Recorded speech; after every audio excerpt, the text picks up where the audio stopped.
Thank you, অসংখ্য ধন্যবাদ। প্রভু তোমায় ধন্যবাদ দিই আজকে সুন্দর সময়ের জন্য। প্রভু আমরা জানি সপ্তাহের প্রথম দিন আজকে আমরা পালন করছি। সকাল থেকে নানা রকম প্রোগ্রামের মধ্যে আমরা ছিলাম।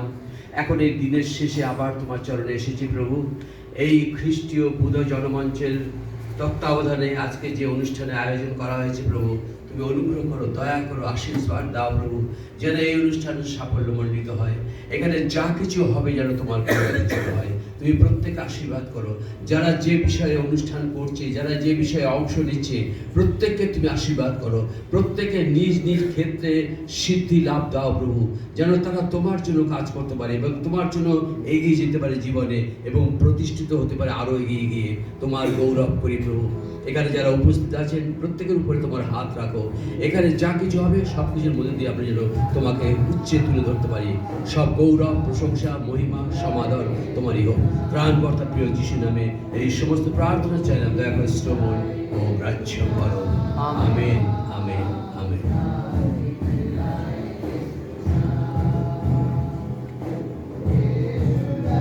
আজকে আমাদের এই অনুষ্ঠানে সভাপতি অধ্যাপক শুভেন্দু ভাই, আমরা তাকে মঞ্চে স্বাগত জানাচ্ছি। তিনি দয়া করে এসে আসন গ্রহণ করুন।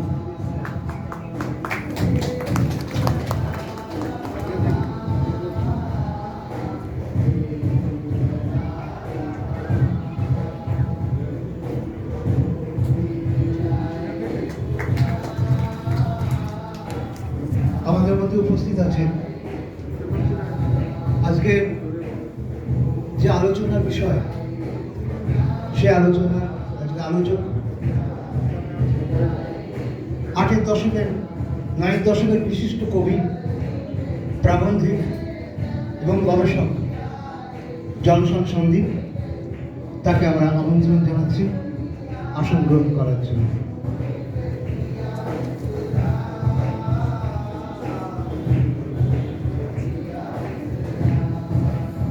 আমাদের মধ্যে উপস্থিত আছেন বিশিষ্ট অধ্যাপক, বিশ্বতাত্ত্বিক, প্রাবন্ধিক রেভারেন্ড ডক্টর প্রতাপ গাইন মহাশয়।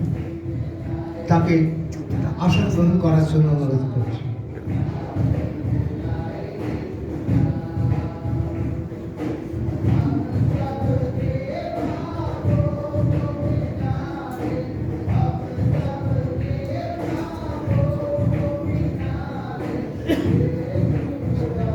আমরা মান্য অতিথিদের কুসুম স্তবকে আমরা তাদের বরণ করে নেব। এই কুসুম স্তবক অধ্যাপক শুভেন্দু বারিকের হাতে তুলে দেবেন খ্রিস্টবুধ জনমঞ্চের সম্পাদক শ্রীমতী ভাস্বতী রায়।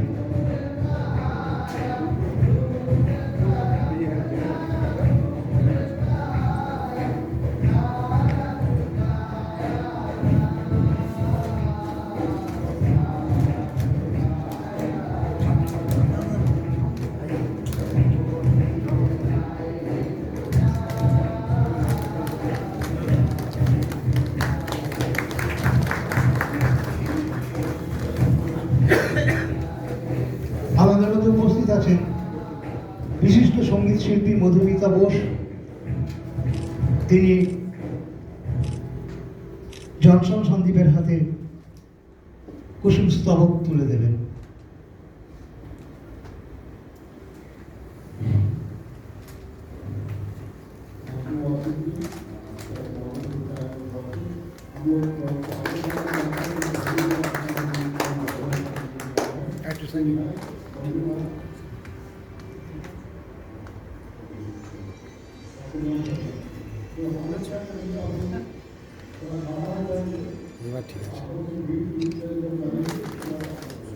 রেভারেন্ড ডক্টর প্রতাপ গাইনের হাতে কুসুম স্তবক তুলে দিচ্ছেন খ্রিস্টবুধ জনমঞ্চের সহ সম্পাদক স্বরূপ সরকার মশাই।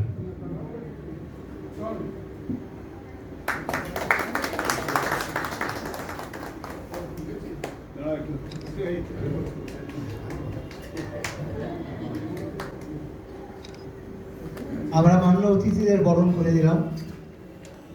আমরা এবার যাচ্ছি আনুষ্ঠানিকভাবে আমাদের অনুষ্ঠানের মধ্যে আমরা প্রবেশ করছি। ব্যাপটিস্ট চার্চ কয়েক এখানে উপস্থিত আছে রেভারেন্ড পাস্টার দেবাশিস মুর্মু, তিনি পরিবেশন করবেন আজকের এই অনুষ্ঠানের সূচনা সঙ্গীত।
জীবন পথে চলতে শেখা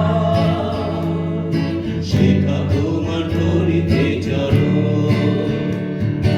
আমরা অতি ক্ষুদ্র মানব, তোমার প্রভু করি না স্মরণ।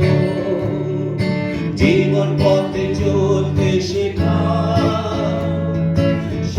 তোমার ধরিতে চলো। ধন্য তোমার সরকার হো, ধন্য তোমার পুনরাগমন, ধন্য তোমার সরকার হো, ধন্য তোমার পুনরাগমন। নিয়ে চলো মোদের তোমার সাথে, নিয়ে চলো মোদের তোমার সাথে, সে অসীম সুখ স্বর্গধামে। ধন্যবাদ ধন্যবাদ পেয়েছি কত আশীর্বাদ। ধন্যবাদ ধন্যবাদ পেয়েছি কত আশীর্বাদ। সকলকে জয় যিশু। ধন্যবাদ।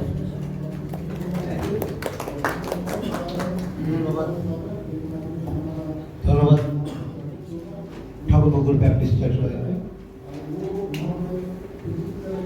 এবার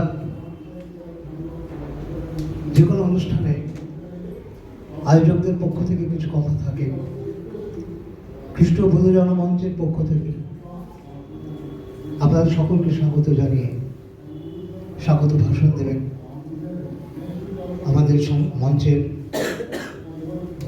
কার্যকরী সমিতির সদস্য প্রদীপ বাড়াই মহাশয়।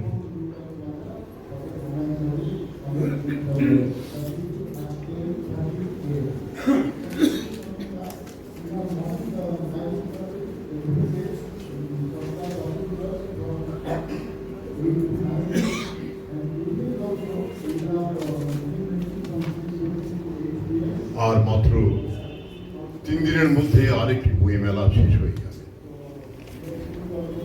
মানে আমাদের সরকারি বই মেলা, এবং বিভিন্ন জেলায় জেলায় এই উদ্যোগ চলছে। একেবারে সম্প্রতি একটি প্রবন্ধ পড়ছিলাম বিশিষ্ট কবি এবং গবেষক শ্রী অনিল আচার্য মহাশয়। তিনি বলছেন হয়তো খানিকটা ক্ষোভের সঙ্গেই বলছেন, এক নব্য মধ্যবিত্তদের ভিড়ে মধ্যমেধার মানুষরা আজকে আমরা বাংলা সাহিত্যকে ক্রমশ কোন দিকে নিয়ে যাচ্ছি। পায়ের নিচের মাটি আস্তে আস্তে খসছে। মাধ্যমিক থেকে 4 লক্ষ পড়ুয়া তারা উধাও হয়ে যায় উচ্চ মাধ্যমিকের এই 2 বছরের মধ্যে, অথচ নাকি পরিসংখ্যান বলছে বই বিক্রি বাড়ছে। এক অদ্ভুত বোধহয় এগিয়ে চলার গানে একটা স্ট্যাটিস্টিক্সের কারিগরি, যেগুলো আমরা খুব অভ্যস্ত হয়ে পড়েছি বিগত কয়েক দশক ধরে। শিক্ষা এবং তার সঙ্গে ভাষা, এই দুটোর মধ্যে একটা অন্তর্লীন যে সম্পর্ক, তার সঙ্গে বলছেন যে তাহলে তো যখন চারদিকে এত ইংরেজি শিক্ষার ছড়াছড়ি, সেই সময় এই মিড ডে মিলের যে একেবারে প্রান্তিক শিশুগুলো, তারা যদি সত্যি করেই পড়াশুনো শিখত, তাহলে আজকের বিভিন্ন জায়গায়, শুধু কেন্দ্রীয় বই মেলায় না, সব জায়গায় এ ধরনের ছাত্রছাত্রীর পড়ুয়ার সংখ্যা আস্তে আস্তে বৃদ্ধি পেত। আজ থেকে 3-4 দশক আগে চেহারাটা এমনই ছিল, অনেকেই স্বীকার করতেন। ঠাকুর পুকুরের আমাদের এই খ্রিস্টীয় উদ্বোধন মঞ্চ 2017 থেকে আমরা চলতে, আমাদেরও যদি ফোকাসটাকে ছোট করে নিয়ে আমরা দেখব যে আমাদের এই যে পত্রিকা আজকে একটি সংখ্যা প্রকাশ হবে, এবং তার সঙ্গে সহজভাবে কয়েকটি পুস্তক বিগত দিনে আমরা প্রকাশ করে চলেছি, আগামী দিনেও একটা চেষ্টা রয়েছে। এই ইতিহাসটা দেখতে গেলে আমরা অত্যন্ত গর্বের সঙ্গে বলতে পারি যে সেই আমাদের লঙ্কার যে সেতুবন্ধন, তাতে একটি ইঁদুরের ভূমিকা। আমাদেরও অনেক কিছু দিয়ে শুরু হয়েছিল আজ থেকে বহু বছর আগে। সেই 70 সালে আমাদের সত্যেন চট্টোপাধ্যায় ছিল, রেখা মুখোপাধ্যায় ছিলেন, দীপালি রায় ছিলেন, আমাদের অরিন্দম নাথ ছিলেন, রতিরঞ্জন নাথ ছিলেন, সঞ্জীব সরকার ছিলেন, এবং এখনো আমাদের আছে। এই মঞ্চেই আমাদের মধ্যে কিন্তু উপস্থিত রয়েছেন আমাদের গল্পকার, নাট্যকার ইন্দ্রজিৎ রায়ের মতো মানুষ, কবি, যিনি আজকের মুখ্য বক্তা, খ্রিস্টীয় সাহিত্যের সার্বজনীনতা নিয়ে কথা বলবেন। রয়েছেন আমাদের একজন অমূল্য সম্পদ, যিনি আমাদের সমস্ত দিকে আমাদের পরিচালনা দেন, আমাদের মাইকেল সমরেন্দ্র মণ্ডল। কথাটা হচ্ছে যে এই ধারাবাহিকতা মাঝে মাঝে থমকে যাচ্ছে। জানলা খুলে দেওয়ার ব্যাপার আছে। কেন জানলা খুলে দেওয়ার ব্যাপার আছে? অচিন্ত সেনগুপ্তের অমিত পুরুষ যিশু, নীরেন চক্রবর্তীর কলকাতার যিশু, কিংবা আরো যদি পিছিয়ে যাই, বিবেকানন্দ, স্বামী বিবেকানন্দ, সেই যে চমৎকার প্রবন্ধ, যে প্রবন্ধকে এই আমাদের অনিল আচার্যের প্রবন্ধেই বলছি যে সুনীল গাঙ্গুলি প্রবন্ধকে তিনি সাহিত্যই মনে করেন না, কারণ তার নিজের বিচরণ ক্ষেত্র হচ্ছে কবিতা, উপন্যাস, গল্প। কিন্তু তা তো নয়। আমরা ঈশ্বর পুত্র যীশু খ্রিস্টের প্রবন্ধ দিয়ে আমরা দেখেছি কি গভীর মননের একটা চেষ্টা আমাদের স্বামী বিবেকানন্দের মধ্যে, সেই আমরা অবাক হয়ে যাই। এবং সেখানে প্রতিধ্বনি করেন তিনি আমাদের সেন্ট জনের যে গসপেল, তার শেষ কথা। সেন্ট জন বলছেন যে আমি লিখতে লিখতে যদি আরো বলি তাহলে কিন্তু ধরবে না বাইবেলের মধ্যে। ঠিক সেটাকেই কিন্তু উচ্চারণ করেছেন বিবেকানন্দ, যে একটা বড় এত লক্ষ পৃষ্ঠা হয়ে যাবে একই শব্দের অনুরণন, যে আমরা শেষ করতে পারবো না। এইরকম একটা অবস্থার মধ্যে কিন্তু আমাদের জানলা খুলে দেওয়ার ব্যাপার ছিল, এবং সেই জানলা খুলে দেওয়ার ব্যাপারে কিন্তু আমাদের সেই ভূমিকাতে আমরা বারবার কিন্তু আমাদের এই বাঙালি খ্রিস্টীয় সমাজ যারা সাহিত্য চর্চার সঙ্গে যুক্ত আছেন, তারা কিন্তু ব্যর্থ হয়ে যাবে, সময় থমকে গেছে। তার কারণ আমার কাছে মনে হয়েছে যে এই পত্রিকা, আমাদের মধ্যে কোনো একটি পত্রিকা আছে যে পত্রিকা 50 বছর পেরিয়ে গেল, কিন্তু বিভিন্ন সময় এমন এমন পরিচালকদের হাতে পড়েছে যে তার গতি স্তব্ধ হয়ে গেছে। আমাদের মধ্যে হেমেন্দ্র মল্লিকের মতো মানুষ ছিলেন, বিশ্বজ্যোতি বগলে নিয়ে তিনি বাড়ি বাড়ি তিনি ঘুরতেন এবং লেখক তৈরি করতেন। আজও আমাদের সেই অবকাশ আমাদের রয়েছে। তাই আজকের এই যে অনুষ্ঠান, এই অনুষ্ঠানটা কিন্তু খানিকটা আত্মবীক্ষণের অনুষ্ঠান। এবং আমরা যদি সত্যিই চিন্তা করে দেখি যে আমাদের সেই অচিন্ত সেনগুপ্ত এবং আমাদের সেই নীরেন চক্রবর্তী, যারা মানে শতবর্ষ, তাদের যে ধারাবাহিকতা, তারা যে আমাদের যে অতি সুন্দরভাবে আমাদের যে খ্রিস্টীয় ভাবধারাকে তারা তাদের কবিতার, তাদের গল্পের মধ্যে দিয়ে, প্রবন্ধের মধ্যে দিয়ে, অনুবাদ কবিতার মধ্যে দিয়ে, আমাদের নচিকেতা ভরদ্বাজের কথা মনে পড়ে গেল, আমরা আমাদের এক মৃত্যু অনন্ত জীবন, এর মধ্যে দিয়ে করেছেন, সেই চর্চাটা কিন্তু মাঝে মধ্যে কমে যাচ্ছে। সেই চর্চাটাকে একটু গতি দেওয়ার জন্যই আমাদের এই ধ্রুবজ্যোতি পত্রিকার প্রকাশ 2017-তে। আমাদের যারা ব্রেন চাইল্ড আর কি, আমাদের অত্যন্ত স্নেহের এবং কিছু কিছু মানুষ, শ্রদ্ধার কিছু কিছু মানুষ, কিছু কিছু তাত্ত্বিক, কিছু সমাজতাত্ত্বিক, কিছু লেখক, এদের সকলের সম্মিলিত প্রয়াসে আমরা খুব ছোট্টভাবে শুরু করেছি। এবং শুধুমাত্র এখানে পত্রিকা প্রকাশ বা বই প্রকাশই না, আমাদের অন্যতম পৃষ্ঠপোষকতার যে উদ্দেশ্য হচ্ছে আরো কিছু ভালো বক্তা তৈরি করা, আরো কিছু ভালো ইভেঞ্জেলিস্ট তৈরি করা, কিন্তু সেই সঙ্গে সঙ্গে মূল সাহিত্যের স্রোতধারার সঙ্গে আমাদেরকে সম্পৃক্ত করা। কারণ মেটেরিয়াল আমাদের মধ্যে অনেক রয়েছে, অদ্ভুত অদ্ভুত বক্তৃতা রয়েছে, মোজেস থেকে আরম্ভ করে একেবারে স্টিফান পর্যন্ত, সাধু পোল পর্যন্ত। গীতি কবিতা রয়েছে আমাদের, কি বলে, ডেভিড ইসলাম সামনে যে গীত সংগীতার মধ্যে, পত্র সাহিত্য, আমাদের সাধু পোলের যে মন্ডলী গঠন বিভিন্ন জায়গায়, এবং গসপেল বিভিন্ন জায়গায় ছড়িয়ে আছে। সুতরাং অন্তর্লীন যে বহমানতা সেটা থাকবে খ্রিস্টীয় সাহিত্য, অথচ সেটা সার্বজনীন হয়ে উঠবে। এই উদ্দেশ্যেই কিন্তু আমরা চলেছি। আমরা আপনাদের কাছে কৃতজ্ঞ জানাচ্ছি, যারা আছেন, অনুরোধ করবো যে আমাদের সেই পথে মাঝে মধ্যে যে সায়লা জমছে সেগুলোকে কাটিয়ে পথ করে দিন। সকলকে নমস্কার।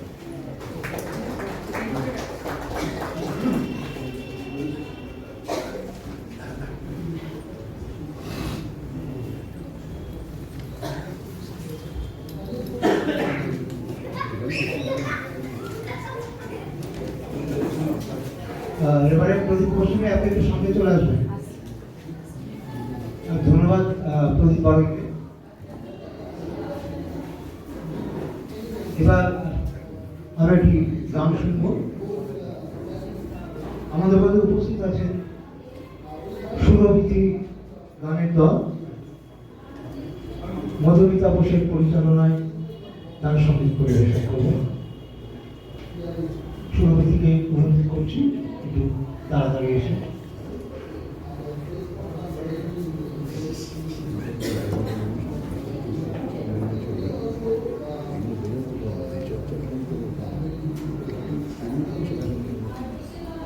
পাঁচটা তাপস মন্ডলকে অনুরোধ করছি একটু সামনে এসে বসার জন্য। হাত নাড়িয়ে হবে না।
মহিমা তব উদ্ভাসিত মহাগগন মাঝে, বিশ্বজগৎ মণিভূষণ বেষ্টিত চরণে,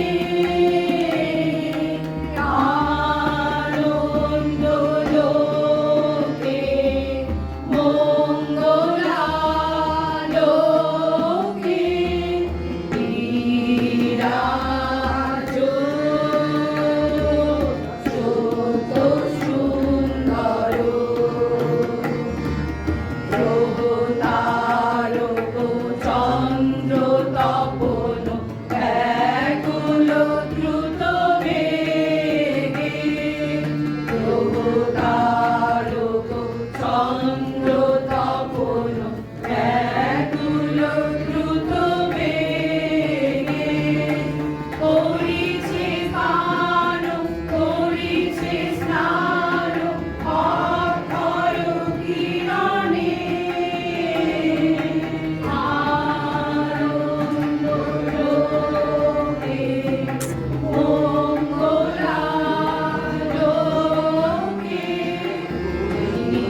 বিরাজ সত্য সুন্দর, ধরণী পরে ঝরে নির্ঝরে মোহন মধু শোভা, ধরণী পরে ঝরে নির্ঝরে মোহন মধু শোভা, ফুল পল্লব গীত গন্ধ সুন্দর করুণে, আনন্দ লোকে মঙ্গলালোকে বিরাজ সত্য সুন্দর, বিরাজ সত্য সুন্দর, বিরাজ সত্য সুন্দর।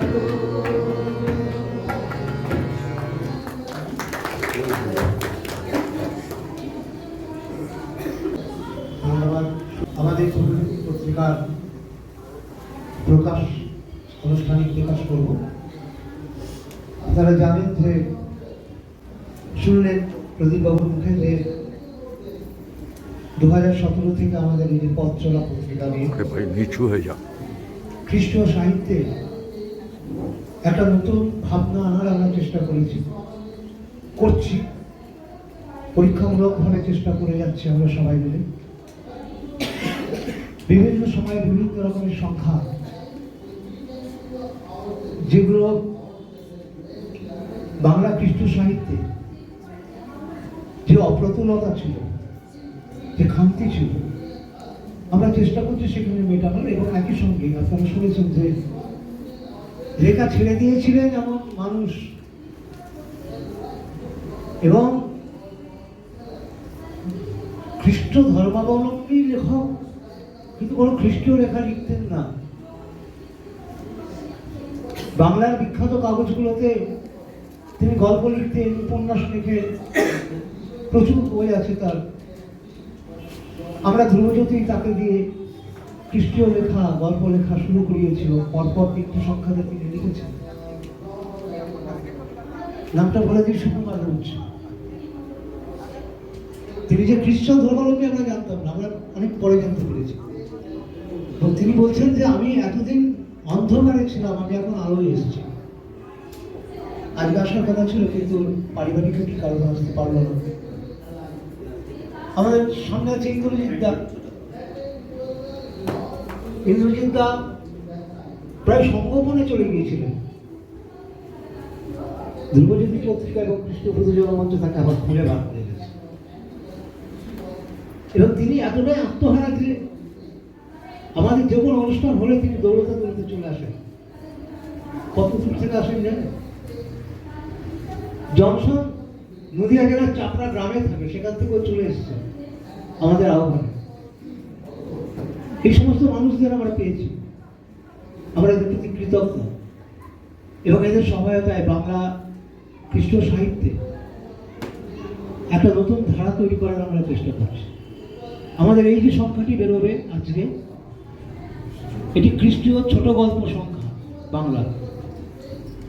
বাংলায় খ্রিস্টীয় ছোট গল্প লেখা হয়েছে, কিন্তু আজকের সময়ের পরিপ্রেক্ষিতে খ্রিস্টীয় গল্প কি হওয়া উচিত তারই কিছু নিদর্শন আমাদের এই গল্পে করা আছে। যে বৃহত্তর বাংলা সাহিত্য, সেই বৃহত্তর বাংলা সাহিত্যের সঙ্গে খ্রিস্টীয় মনন, খ্রিস্টীয় মতাদর্শ, খ্রিস্টীয় চিন্তা ভাবনাকে কিভাবে মিশিয়ে দিয়ে প্রকৃত খ্রিস্টীয় সাহিত্য গড়ে তোলা যায় আজকের পরিপ্রেক্ষিতে আমাদের এবারের সংখ্যা তারই নিদর্শন বলা যেতে পারে। এবং খ্রিস্টীয় সাহিত্যকে সর্বজনীন করে তোলার যে প্রয়াস, আমরা সেখানে ওই কাঠবিড়ালির ভূমিকাটি পালন করার চেষ্টা করছি। সেজন্য আমাদের সমস্ত লেখকদের আমরা এই সময়ে অভিনন্দিত করছি, তাদের প্রতি আমাদের কৃতজ্ঞতা জানাচ্ছি। আমাদের কৃষ্ণপতি জনমঞ্চের সম্পাদক ভাস্বতী রায়কে অনুরোধ করব আমাদের মান্য অতিথিদের হাতে পত্রিকা তুলে দেওয়ার জন্য, এবং তারাই পত্রিকার আনুষ্ঠানিক উদ্বোধন করবেন।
মূল আলোচনায় চলে আসি।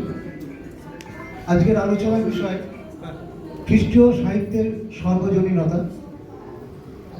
আজকের এই আলোচনার আলোচক বিশিষ্ট কবি, আগেই বলেছি ৯ দশকের বিশিষ্ট কবি, প্রাবন্ধিক এবং খ্রিস্টীয় সাহিত্যের গবেষক জনসন সন্দীপ, তাকে অনুরোধ করছি।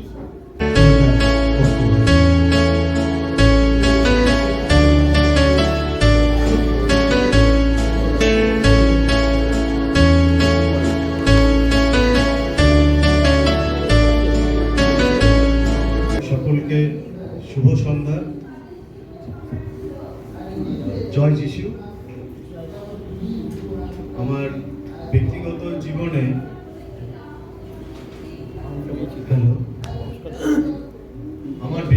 জীবনে দুটো পছন্দের জায়গা, যে দুটো জায়গাকে আমি খুব ভালোবাসি, একটা হচ্ছে কৃষ্ণনগর আর একটা হচ্ছে ঠাকুরপুকুর। তার কারণ এই দুটো অঞ্চলে প্রচুর গুণী মানুষের বসবাস। প্রচুর গুণী মানুষকে এই দুটো অঞ্চল ধারণ করেছে এবং এখানে আসলেই আর কি একটা সৃষ্টির একটা বিষয় অটোমেটিকই তৈরি হয়ে যায়। খ্রিস্টীয় জনবুধ মঞ্চের যে সুন্দর আয়োজন, আমি উদ্যোক্তাদের সকলকেই ধন্যবাদ, কৃতজ্ঞতা ও প্রণাম জানাই। এবং আমাকে এরকম একটা বিষয়ের উপরে বলার জন্য ভেবেছে, তার জন্য আমি নিজেও খুব কৃতজ্ঞ। এখানে অনেক গুণী মানুষ আছে যে যাদের পা স্পর্শ করার ক্ষমতাও আমার নাই। অনেকেই আছে যে যাদের লেখা পড়ে বা তাদের অনেককেই অনেক আগে থেকে দেখতে দেখতে আমিও অনেকটা বড় হয়ে গেছি, এবং অনেকদিন পরে আবার তাদের দেখতে পাচ্ছি, এটা আমার কাছেও একটা পরম পাওয়া। অনেক মানুষ আছেন এখানে, নির্মলদা আছেন, আর জনসনকে জনসন বানানোর জন্য অনেক বেশি উৎসাহ দিয়েছেন। শুধু না, হাত ধরে টেনে তোলার যে দুজন, অনেকেই আছে, দুজন অন্তত এখানে উপস্থিত আছে, আমি তাদের নাম বলতে চাই। রেভারেন্ড প্রদীপ গোস্বামী, প্রদীপদা, উনি ওনার স্ত্রী আমাকে এই ছাত্র জীবন থেকে বহুত উৎসাহ দিয়েছেন। আর মাইকেল দা, সমরেন্দ্র মণ্ডল, উনি বাংলা কবিতার 70 দশকের খুব বিশিষ্ট কবি, থাকেন খুব সাধারণভাবে। সুবোধদা, জয়দা এদের একদম ক্লোজ ফ্রেন্ড ছিলেন কৃষ্ণগড়ে থাকাকালীন, আরও অনেকেই। যাই হোক, মাইকেলদার সাথেও চলতে পারাটাও আমার কাছে খুব সৌভাগ্যের। আর সব মিলিয়ে ধ্রুবজ্যোতি পত্রিকা আমরা এই গল্প সংখ্যার আমরা আনুষ্ঠানিক প্রকাশ করেছি। এটা একটা নতুন ভাবনা, খুবই সুন্দর, এটার খুব প্রয়োজন ছিল। আর পত্রিকাটিও খুব সুন্দর হয় প্রত্যেকটা সংখ্যা। তো সেই জন্যে মাইকেলদা এবং যারা রয়েছেন যুক্ত সম্পাদক মণ্ডলী, আমি তাদের কাছে তাদেরও আমি ভালোবাসা, কৃতজ্ঞতা জানাই যে সুন্দর এই পত্রিকার প্রোডাকশন খুব সুন্দর। আমি বক্তা নই এবং শিক্ষক বা পুরোহিত বা পাস্টার এরকম পুরো শ্রেণীর মানুষও আমি নই, যার জন্যে আমার বলার অভ্যেস সে অর্থে ততটা নাই। আমি একটু লেখালেখি করি, লিখতে ভালোবাসি। মাইকেলদা আমার সম্পর্কে অনেক বেশি বলে দিয়েছেন, আমি জানি না এত কিছু অভিভূষণ পাওয়ার যোগ্যতা আমার আছে কিনা। যাই হোক, মূল আলোচনায় যাই যে বাংলা খ্রিস্টীয় সাহিত্যের যে সর্বজনীনতা, এখন এই বিষয়টা অনেক বড় আর সময়ও অনেক কম। তবু আমার যে অভিজ্ঞতা, আমি তার মধ্যে থেকে আমি আমার চিন্তাধারা, আমার যে মতামত, যেটুকু দেখেছি বা যেটুকু আছে এই আলোচনার মধ্যে বা সৃষ্টিশীলতার মধ্যে, সেইখান থেকে আমি কিছু কথা আমি বলবো। সেটা কতটা প্রাসঙ্গিক অপ্রাসঙ্গিক হবে আমি জানি না, যারা গুণী মানুষ আছেন তাদের কাছে সেটা বিচার্য। খ্রিস্টীয় সাহিত্যের সর্বজনীনতা সেদিনই শুরু হয়ে গিয়েছিল যেদিন 1743 খ্রিস্টাব্দে মানুয়েল দা আসুনসাও রচনা করেছিলেন হে বাবা জেসাস, বালক নিরমল, বিবি মারিয়ার উদরে সিধি ধর্মফল। 1788 খ্রিস্টাব্দে মুন্সি রামনাম বসু লিখলেন কে আর তারিতে পারে লর্ড জিজাস ক্রাইস্ট বিনা।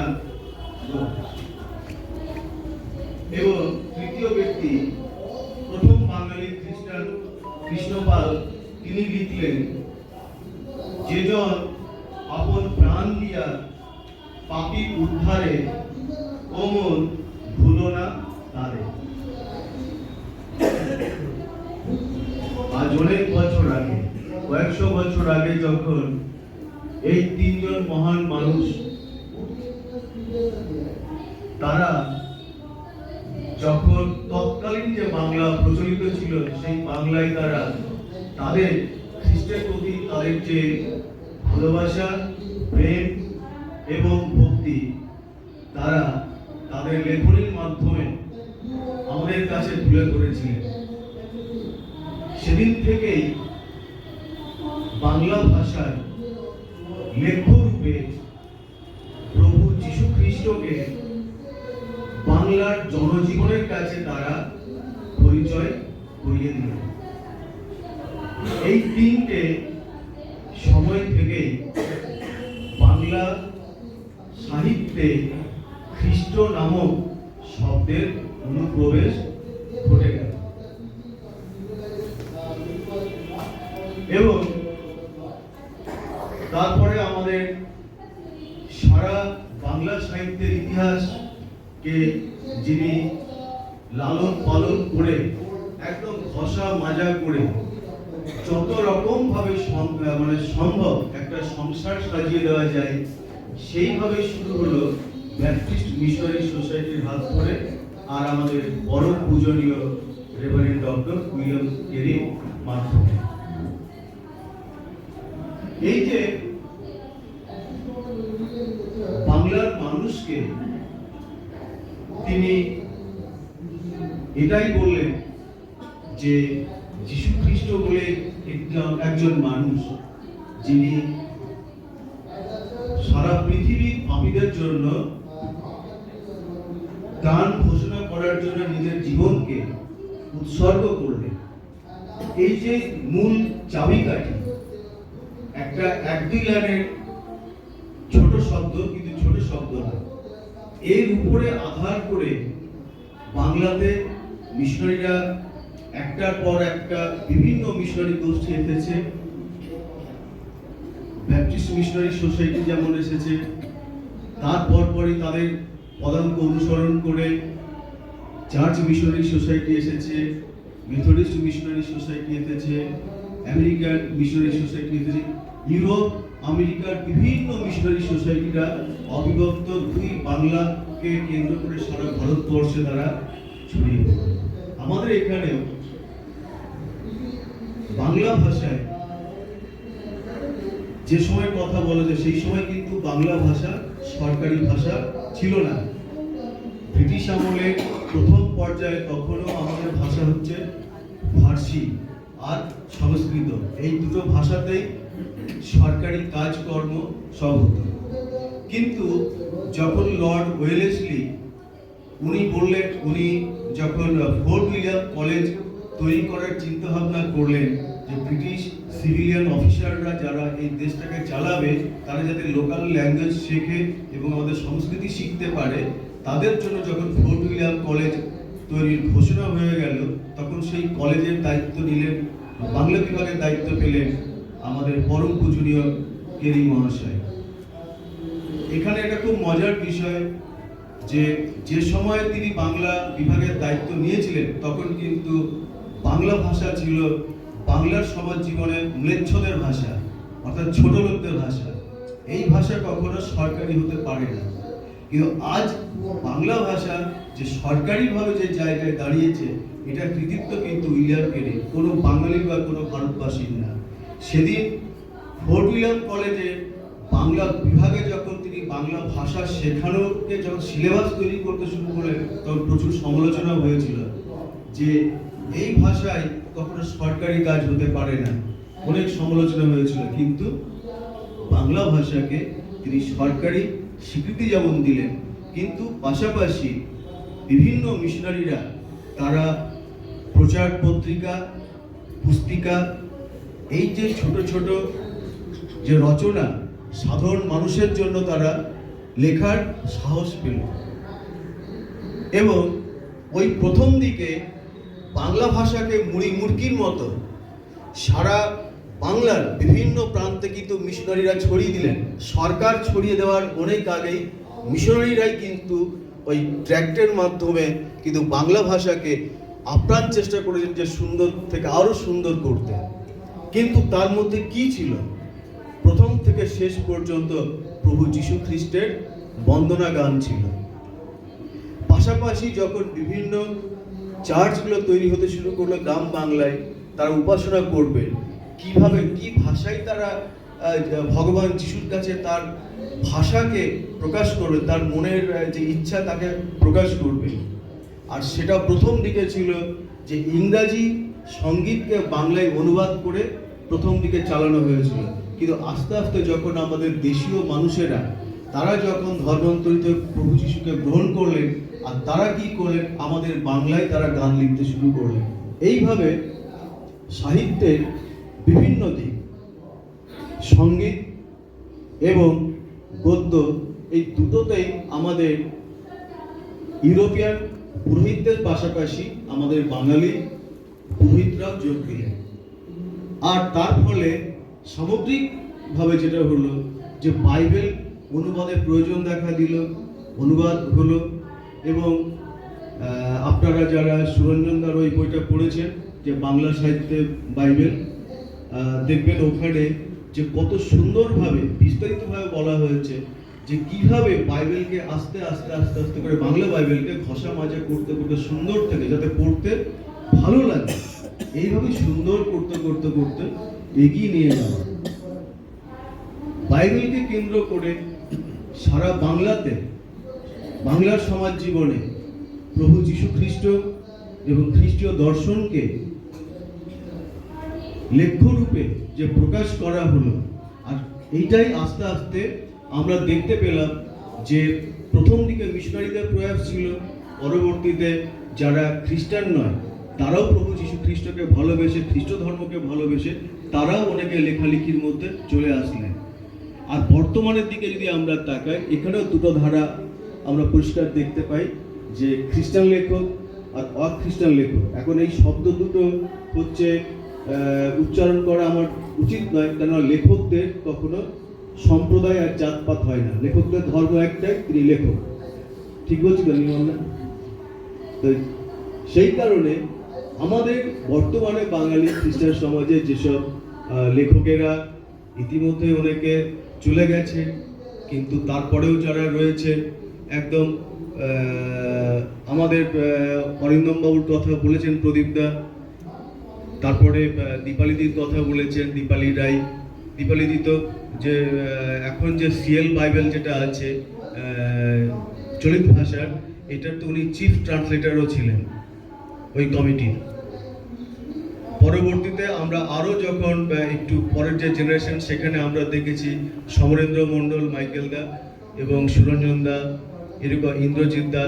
মাইকেল দা তো দুটো বই, খ্রিস্ট কীর্তন এবং পথ চলে যায় মিশন বাড়ি, দুটো বই বইমেলাতে প্রকাশ হয়েছে, এই বইমেলাতে আবার রিপ্রিন্ট হয়েছে। সুরঞ্জন দারও 4টে বই রিপ্রিন্ট হয়েছে, আমার দুটো বই রিপ্রিন্ট হয়েছে এই বছরে। তো অর্থাৎ বাংলা ভাষায় খ্রিস্ট ধর্মীয় যে যে বিষয়গুলো রয়েছে, সামাজিক যে বিষয়গুলো রয়েছে, আমরা যারাই লেখালেখি করেছি আর সেগুলো রিপ্রিন্ট হচ্ছে, এটা বুঝতে হবে যে এই বইগুলো আমাদের যে খ্রিস্টান মানুষেরাই শুধু কেনেন তা নয়, কিনলেন কারা? যারা খ্রিস্টকে জানতে চান, অন্য বিশ্বাসী বা অন্য সম্প্রদায়ের মানুষ তারা। এখন এর থেকে এটা বোঝা যাচ্ছে যে বাংলা খ্রিস্ট সাহিত্যের যে সর্বজনগ্রাহ্য যে ধারণা, সেটা কিন্তু প্রতিষ্ঠিত হয়ে গেছে। আর যার জন্যে আজকে এপার বাংলা শুধু নয়, ওপার বাংলাতেও কবি Henry Luis, Henry Swapan, Ranjana বিশ্বাস, উনি বাংলা একাডেমির সাথে যুক্ত, সুব্রত অগস্টিন গমেজ, এরা ফেমাস হয়ে গেছে ওদিকে। রঞ্জনাদির সাথে গত 21-এর মেলায় আমি ওনার আমন্ত্রণে গিয়েছিলাম। উনি একটা অসাধারণ ভালো কাজ করেছেন, যে বাংলাদেশের মুক্তিযুদ্ধে খ্রিস্টান সমাজের ভূমিকা এবং তাদের যে ত্যাগ, অসাধারণ একটা বই। আরও অনেক কাজ উনি করছেন। তো এপার ওপার দুই বাংলাতে যেমন আমাদের কমিউনিটির ভিতর থেকে, আমাদের সম্প্রদায়ের ভিতর থেকেও অনেকে যেমন কাজ করছেন, তেমনি আমাদের উল্টো দিকেও যারা রয়েছে তারাও অনেকে কাজ করছে। বাংলা খ্রিস্ট সাহিত্যের উপরে 2 জন মহিলা, পরম শ্রদ্ধেয় মহিলা, ডক্টর সবিতা চট্টোপাধ্যায়, ডক্টর মিনতি মিত্র, তারা পিএইচডি করেছেন। সবিতা চট্টোপাধ্যায় 70 দশকেই করে ফেলেছেন, আজ অনেক বছর আগে। ডক্টর মিনতি মিত্র করেছেন। প্রভু যীশু খ্রিস্ট শুধু নয়, তাকে ঘিরে যে এত বড় খ্রিস্টান সমাজ আগে, সেটার উপরেও কিন্তু আজকে অন্যান্য ছাত্রছাত্রীদের, অন্যান্য বিশ্বাসী ছাত্রছাত্রীদের তাদেরও কৌতূহল অনেক বেড়ে গেছে। তারাও লেখালেখি করছে, তারাও জানতে চাইছে। ইউনিভার্সিটিতে এখন পিএইচডি হচ্ছে, এখন প্রত্যেকটা ইউনিভার্সিটিতে দেখা যাচ্ছে যে যদি 20টা যদি লিটারেচার বা অন্যান্য যদি 20টা যদি ক্যান্ডিডেট থাকে, অন্তত 2 থেকে 3টে ক্যান্ডিডেটের সাবজেক্ট হচ্ছে আমাদের খ্রিস্টান সমাজের রিলেটেড। কারণ আমার কাছেও প্রত্যেক বছর 1-2জন করে স্টুডেন্ট আছে, আমি জিজ্ঞাসা করি কোন ইউনিভার্সিটি, তো তখন আমি জানতে পারি। তো আমরা আরো দুজনের কাছে খুব কৃতজ্ঞ, আমাদের কবিগুরু রবীন্দ্রনাথ ঠাকুর এবং স্বামী বিবেকানন্দ, রাজা রামমোহন রায়, যে যারা বাংলা ভাষায় খ্রিস্টীয় প্রসঙ্গকে, যা ছিল আমাদের মুখের ভাষা, তাকে তারা লেখ্য রূপে প্রতিষ্ঠা দেওয়ার জন্য সেটা আরো অনেক বেশি জনপ্রিয়তা পেয়ে গেছে। সেই জন্য বর্তমান পরিস্থিতিতে আমি খুব আশাবাদী যে আগামী দিনে বাংলা খ্রিস্টীয় সাহিত্যের সর্বজনীনতা অনেক বেশি বৃদ্ধি পাবে। তবে একটা দুর্বলতার জায়গা যেটা আমি অনুভব করেছি, দুটো। এক হচ্ছে যে আমাদের সমাজের ভিতরে অন্যান্য বিষয় নিয়ে অনেক বেশি আলোচনা বা অনেক কাজ হচ্ছে, প্রচার হচ্ছে, গান হচ্ছে, তারপরে অনেক রকম সমাজসেবা হচ্ছে, এগুলো সব ভালো দিক। কিন্তু আগামী দিনে যেটা বাংলা খ্রিস্টান সমাজের জন্য যেটা খুব মহা সংকট আসছে, যে সেটা হচ্ছে আমাদের লেখক নেই। আমাদের কমিউনিটিতে অনেক কিছু হচ্ছে, সঙ্গীত শিল্পী তৈরি হচ্ছে, কিন্তু লেখক যদি না হয়, বাইবেল তো লেখকরাই লিখেছিলেন, যারা লিখেছিলেন তারা মানুষ ছিলেন। এখন আমাদের বাঙালি ছেলে মেয়েরা আগামী দিনে যদি লেখালেখি না করে, লেখক যদি না হয়, তাহলে লিটারেচার তৈরি হবে না। আর লিটারেচার যদি তৈরি না হয়, তো পড়াটাও হবে না। এটা খুব সংকটের জায়গা। আমাদের পশ্চিম বাংলায় অনেক বড় আমাদের কমিউনিটি প্রত্যেকটা জেলায় রয়েছে। জিজ্ঞাসা করবেন, হ্যাঁ আমাদের অনেক মিশনারি সংস্থা রয়েছে, ছোট বড়, তারা অনেক কাজ করছে, এখানে করছে, আমরা এখানে মিনিস্ট্রি করছি, ওই করছি। কিন্তু যদি বলা হয় যে লিটারেচারে আপনার অবদান কি, সেটা হচ্ছে শূন্য। তখন দেখবেন চুপচাপ থাকছে, আর কোনো কথা বলতে পারছে না। তো সেরকম একটা জায়গায় ধ্রুবজ্যোতির আত্মপ্রকাশ, এটা একটা খুব বড় মাইল ফলো যে আমাদের জন্য, যেটা একটা যে এই জায়গাটাতে ভাবতে পেরেছে খ্রিস্ট জনবুদ্ধ মঞ্চ, যে আমাদের একটা সাহিত্য পত্রিকা দরকার, যেখান থেকে আমাদের নিজস্ব ক্লাসিক্যাল ব্যাপারগুলো ওর মধ্যে দিয়ে যেন প্রকাশিত হয়। নবায়নের কথা, আমি নিজে তার সম্পাদক মন্ডলীর সদস্য, একটি মাত্র রেজিস্টার্ড পত্রিকা আছে সারা ভারতবর্ষে, একটাই বাংলা ভাষায় খ্রিস্টান পত্রিকা আছে যেটা ভারত সরকারের কাছে রেস্ট্রিক্টেড, কিন্তু আজ কোনো পত্রিকা নেই। সেই জন্য আমাদের দরকার আরো পত্র পত্রিকা, যেখানে আমাদের ছেলে মেয়েরা লিখবে। আমাদের আগামী দিনে লেখক তৈরি করতে গেলে আমাদের আরো পত্র পত্রিকার জন্ম দিতে হবে। সেই জন্য আমি অনেক মিশনারি এনজিওকে আমি আবেদন করেছি যে আপনারা অনেক ভালো কাজ করছেন, কিন্তু পত্র পত্রিকাতেও আপনারা পয়সা দিন, ইনভেস্ট করুন, না হলে আগামী দিনে আমাদের সংকট এসে যাবে। আমি এই কলকাতায় প্রথমে জুতো বিক্রির পেশা দিয়ে জীবন শুরু করেছিলাম, তারপরে আমি বই বিক্রেতা হয়েছিলাম। তো সেই বই বিক্রেতা হিসেবে ওখানে একজন বড় কাস্টমার যেতেন প্রত্যেক বছরে, আর তিনি খুব নাম করা মানুষ, আপনারা অনেকেই ছিলেন, তুষার স্বর্ণকার। ওনার মতো বই আমি কোনো বাঙালিকে কিনতে দেখিনি আমার জীবনে, এখনো পর্যন্ত না। কোনো বাঙালির সাহস হয়নি অত বই কেনার, ক্যাটের টাকা খরচ করে। উনি প্রত্যেক মাসে 16 থেকে 17,000 টাকার বই কিনতেন, আর ওই বই আমি বাম্বু ভিলা পর্যন্ত এগিয়ে দিতাম 2 ব্যাগ নিয়ে। তো আমি ওনাকে একদিকে বললাম, আমি ওই মুখ যখন খুলতাম, উনি 1 ঘন্টা আগে এসে গেটের কাছে দাঁড়িয়ে থাকতেন। তাহলে বাদ্রিবাবু এত বই কেনেন তো পড়েন তো? বললো এগুলো সব কিনে নিয়ে যাই, আর যখন যেটা ভালো লাগে পড়ি, অনেকটা হয়তো 6 মাস পরে পড়বো। তাহলে পড়লেন তো অনেক, কিন্তু এবার কিছু লিখুন, আমাদের পরবর্তী প্রজন্মের জন্য কিছু দিয়ে যান। আমি কিন্তু ওনাকে এই কথা বলতাম। অনেক পড়লেন, কিন্তু এবার কিছু লিখুন। তখন উনি 62টার সময় বলতেন, হ্যাঁ বাবা, আগামী মাস থেকে লিখবো। আর লিখতে পারেননি। কিন্তু আপনারা যারা পণ্ডিত, আমি অনুরোধ করব যে পাণ্ডিত্যকে লেখ্যরূপে দয়া করে কিছু ভবিষ্যৎ প্রজন্মের জন্য দিয়ে যায়। আমি ডক্টর প্রতাপ গায়েন, আমার পরম শ্রদ্ধেয় মানুষ, উনি আমার দুটো বইয়ের আশীর্বাদ ভূমিকা লিখে দিয়েছেন। আমি পাত্রীবাবুকে অনুরোধ করব অবসর জীবনে আমাদের বাঙালি ছেলে মেয়েদের জন্য দয়া করে কিছু লেখা উপহার দিয়েছেন, যা আমাদের কাজে লাগবে, আমাদের সমাজের জন্য কাজে লাগবে। আমার পরম শ্রদ্ধেয় মানুষ রেভারেন্ড সরোজ মণ্ডল, উনি দুটো ভালো বই এবারে করেছেন, একটা খ্রিস্টান চরিতমালা, আর খুব সম্প্রতি আমাকে উনি বলেছিলেন, আমি বইটা প্রোডাকশন দেখলাম বিশপ চক্রবর্তীর ঘরে, প্রকাশিত বাক্য। এটা খুব ভালো কাজ হয়েছে। আমি ওনাকেও বলতাম, লিখুন, আপনি অনেক ভালো বক্তা, কিন্তু লিখুন। আপনি যা বলবেন এই কান থেকে ঢুকে ওই কান থেকে বার হয়ে যাবে, কিন্তু যা আপনি লিখে যাবেন মানুষ সেটা ভুলবে না।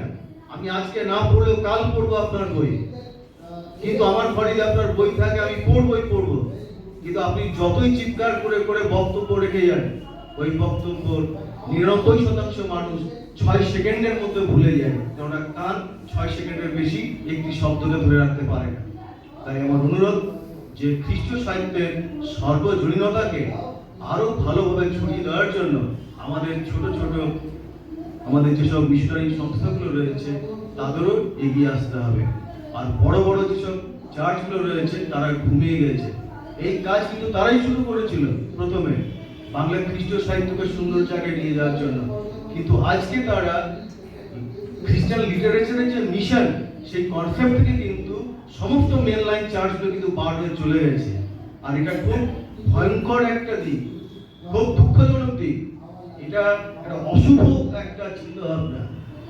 সেই জন্য ছোট মিশনারি সংস্থাগুলোকে আমার দায়িত্ব নিয়ে এই বাংলা খ্রিস্টীয় সাহিত্যকে আরো বিস্তৃত করার দায়িত্ব নিতে হবে। তাহলে ওদের যেন ঘুম ভাঙে, কেন ওদের হাতে টাকা আছে, লিটারেচারে ইনভেস্ট করতে টাকা লাগবে। আমাদের ছোট সংস্থাগুলো টাকা কম, কিন্তু আমরা যদি ছোট করে শুরু করি তখন ওদের ঘুম ভাঙবে, তখন ওরা আবার সুন্দর করে করবে। আমার বক্তব্য এখানে শেষ করছি। সকলকে ধন্যবাদ। জয় যিশু। Praise the Lord.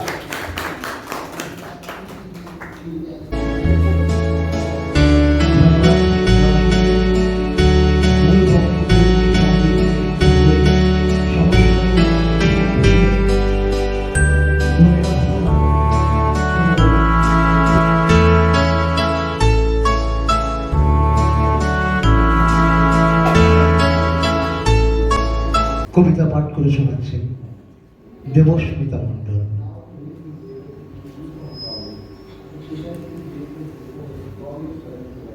নমস্কার। মানব পুত্র, মৃত্যুর পাত্রে খ্রিস্ট যেদিন মৃত্যুহীন প্রাণ উৎসর্গ করলেন রবাহত অনাহতের জন্য, তারপর কেটে গেছে বহু শত বৎসর। আজ দিন একবার নেমে এলেন নিত্যধাম থেকে মর্তধামে। চেয়ে দেখলেন সেকালেও মানুষ ক্ষত বিক্ষত হতো যে সমস্ত পাপের মারে, যে উদ্যত শেল ও শল্য, যে চতুর ছোড়া ও ছুরি, যে ক্রূর ও কুটিল তলোয়ারের আঘাতে। বিদ্যুৎ বেগে আজ তাদের ফলায় শান দেওয়া হচ্ছে। হিস হিস শব্দে স্ফুলিঙ্গ ছড়ায়, বড় বড় মসিধম কেতুন কারখানা ঘরে। কিন্তু দারুণতম যে মৃত্যুবান নতুন তৈরি হলো, ঝকঝক করে উঠল নরঘাতকের হাতে। পূজারী তাতে লাগিয়েছে তারই নামের ছাপ। তীক্ষ্ণ নখে আঁচড় দিয়ে খ্রিস্ট বুকে হাত চেপে ধরলেন। বুঝলেন শেষ হয়নি তার নিরবিচ্ছিন্ন মৃত্যুর মুহূর্ত। নতুন শুল তৈরি হচ্ছে বিজ্ঞানশালায়, বিঁধেছে তার গ্রন্থিতে গ্রন্থিতে। সেদিন তাকে মেরেছিল যারা ধর্ম মন্দিরে ছায়ায় দাঁড়িয়ে, তারাই আজ নতুন জন্ম নিল দলে দলে। তারাই আজ ধর্ম মন্দিরের বেদির সামনে থেকে পূজা মন্ত্রের সুরে ডাকছে ঘাতক সৈন্যকে, বলছে মারো মারো। মানব পুত্র যন্ত্রণায় বলে উঠলেন ঊর্ধ্বে চেয়ে, হে ঈশ্বর, হে মানুষের ঈশ্বর, কেন আমাকে ত্যাগ করলেন? নমস্কার।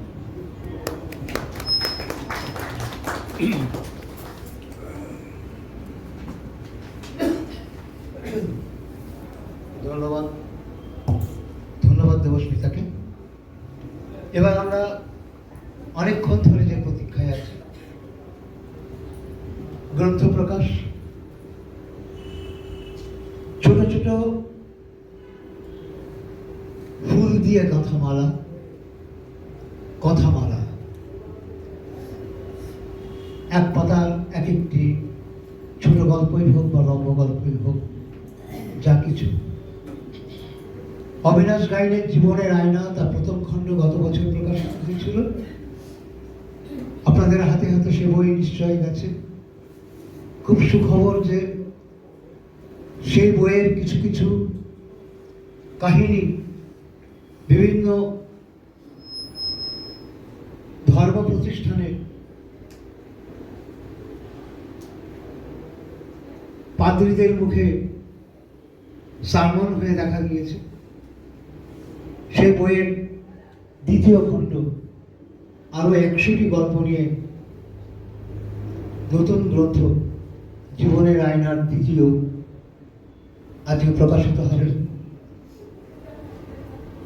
এই গ্রন্থ আনুষ্ঠানিক উন্মোচনের জন্য আমাদের মধ্যে উপস্থিত আছেন বিশিষ্ট ঈশ্বরতাত্ত্বিক, প্রাবন্ধিক রেভারেন্ড ডক্টর প্রতাপ গাইন মশাই। আমরা তাকে অনুরোধ করব গ্রন্থের আবরণ উন্মোচন করতে, এবং আমি অবিনাশ গাইনকে অনুরোধ করব তার হাতে এই গ্রন্থ তুলে দেওয়ার জন্য।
আমাদের সকলের তরফ থেকে অবিনাশকে আন্তরিক ধন্যবাদ এবং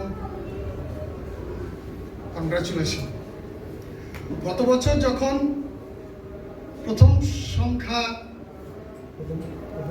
প্রথম খণ্ড তৈরি হয়েছিল, তখন বিভিন্ন জনে অনুরোধ করেছিলেন যেন তার 900 উপরে গল্প লেখা আছে, শুধুমাত্র 100টা গল্প নিয়ে প্রথম খণ্ড প্রকাশিত হলো, বাকিগুলো কি হবে? তার কাছে সেটা চ্যালেঞ্জ হিসেবে এসেছিল, এবং আজ দ্বিতীয় বছরে আরও 100টি গল্প প্রকাশিত হলো।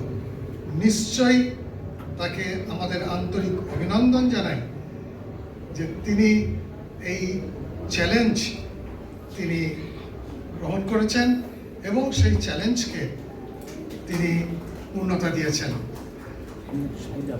চ্যালেঞ্জ শব্দটা বাংলাতে ঢুকে গেছে, আর আমরা সবসময় চ্যালেঞ্জ বলি। আমার শিক্ষাগুরু অধ্যাপক শুভেন্দু বারিক মশাই আছেন, তাকে আমার ধন্যবাদ এবং কৃতজ্ঞতা জানাই তার আমার জীবনে অবদানের জন্য। বাংলাদেশে যখন এই চ্যালেঞ্জের বঙ্গানুবাদ শুনছিলাম, আমার মনে পড়ছিল শুভেন্দুদার কথা। ওনারা চ্যালেঞ্জ শব্দকে বাইরে বের করে দিয়েছেন। ওনারা যে শব্দটাকে ব্যবহার করছেন সেটা হচ্ছে প্রত্যাবান। আমি মুগ্ধ হয়ে গেছি সেই শব্দে, প্রত্যাবান। আর এই প্রত্যাবান যখন আমরা দেখেছি অবিনাশের জীবনের মধ্যে দিয়ে এবং তার এই দ্বিতীয় খণ্ড প্রকাশের মধ্যে দিয়ে, তখন তাকে তো নিশ্চয়ই অভিনন্দন জানাবো। 3টে দিক আমি বলতে চাই এই গল্প নিয়েই। গল্প যে মানব জীবনে এতখানি প্রভাব ফেলতে পারে বোধহয় আমরা জানতাম না, উপলব্ধিও করতাম না।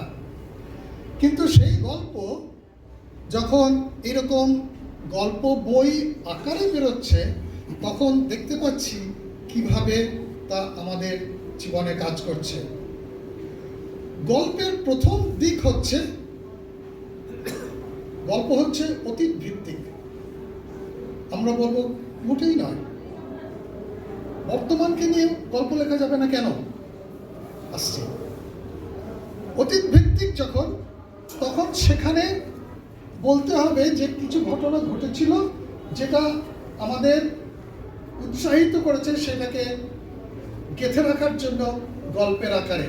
আর যখন গেঁথে রাখার কথা বলা হয় তখন তো ভাষা আসবেই, আর সেই ভাষা যখন আসে তখন আমরা বলি সেখানে তো স্বচ্ছতা থাকবেই।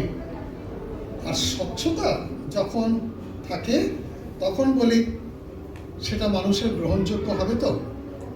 সুতরাং এই 3টে দিক থেকে যখন আমরা দেখি তখন গল্পের যে অমূল্য অবদান সেটা আমরা লক্ষ্য করি।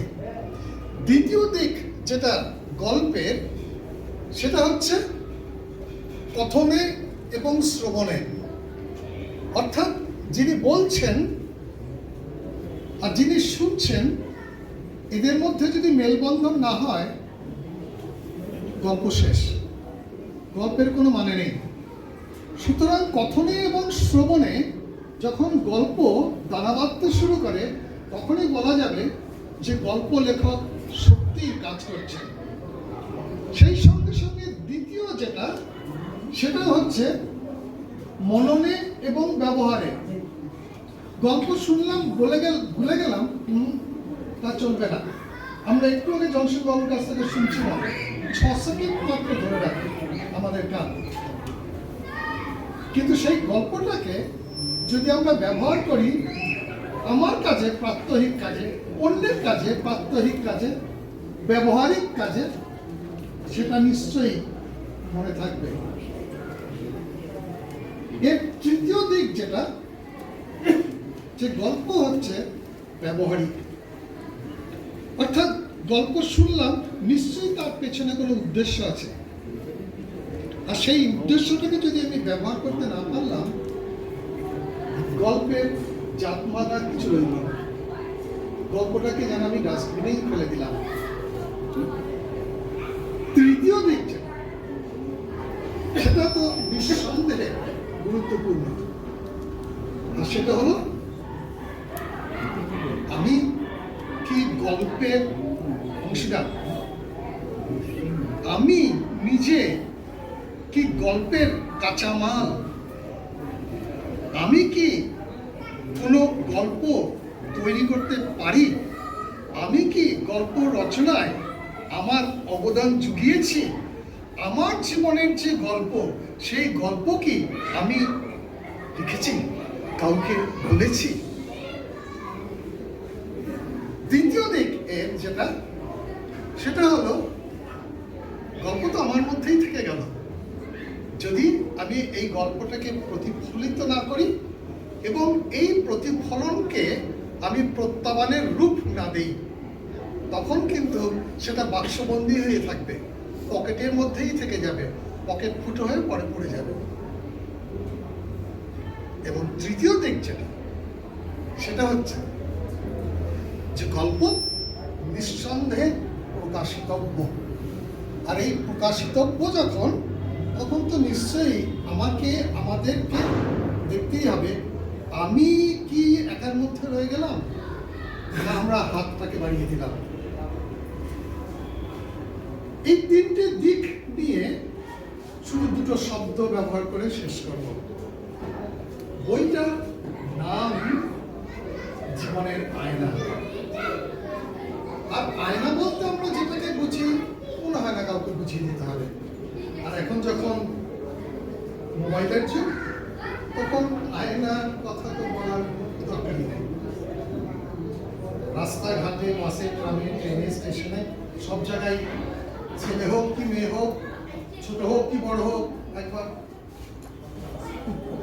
দেখে নিচ্ছে আয়না। আর আয়নাটাকে আমরা এত হালকা করে দেখে নিয়েছি বা বুঝেছি বা পেয়েছি, তার যে গভীরত্ব আছে সেটা কিন্তু বুঝিনি। আয়নাকে আমরা দুটো শব্দ দিয়ে প্রকাশ করেছি। আর এই দুটো শব্দকে ব্যবহার করার জন্য দুটো গ্রিক শব্দ ব্যবহার করতে চাই। নিশ্চয়ই বিরক্ত হয়ে যাচ্ছে আমি গ্রিকের অভিজ্ঞতা থেকে, কিন্তু আমরা সবাই গ্রিক জানি। কিন্তু আমরা সবাই যে গ্রিক জানি, এটাই জানি না। যখন আমি কোনো একটা কথা বলবো এবং বলবো যে জানেন কি এটা গ্রিক, কলকাতার মুখে ঢুকতে গেলেই সাইনবোর্ডে লেখা সেন্ট পলস ক্যাথিড্রাল এদিকে। আমরা বুঝে নিলাম ক্যাথিড্রাল মানে কি, ইংরেজি শব্দ। ক্যাথিড্রাল মানে কি? আসলে ক্যাথিড্রাল শব্দ ইংরেজি শব্দই নয়, আমরা একটু বাংলায় লেখা আছে। ইংরেজিও নয়, একটু বাংলাও নয়,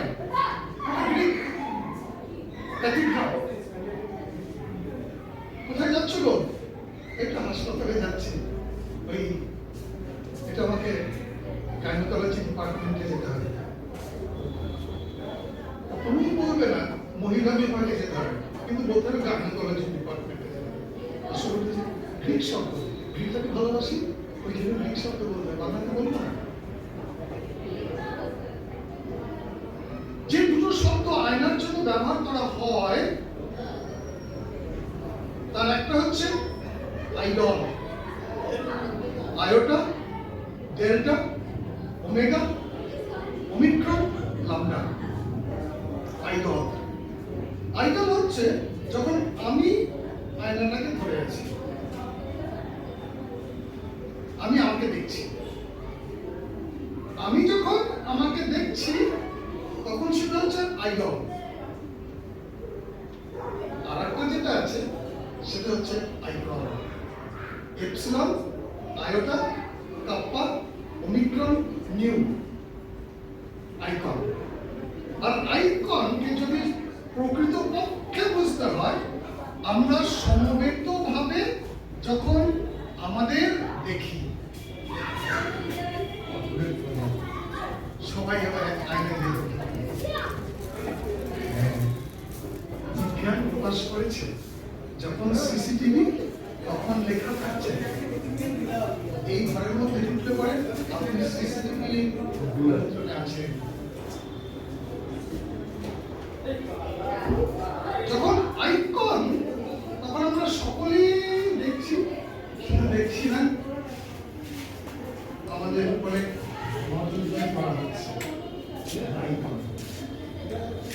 আয়না, জীবনের আয়না, আইডল, আইকন। গল্পগুলো যখন এইভাবে সেজে আসে আমাদের কাছে, তখন তার তুলনা হয় না। আমরা বলছিলাম আমাদের বাংলা ভাষায় প্রকাশ হয় না বই, খ্রিস্টীয় বাংলা সাহিত্যে নেই এবং কয়েকটা মাত্র প্রকাশিত হয়েছে।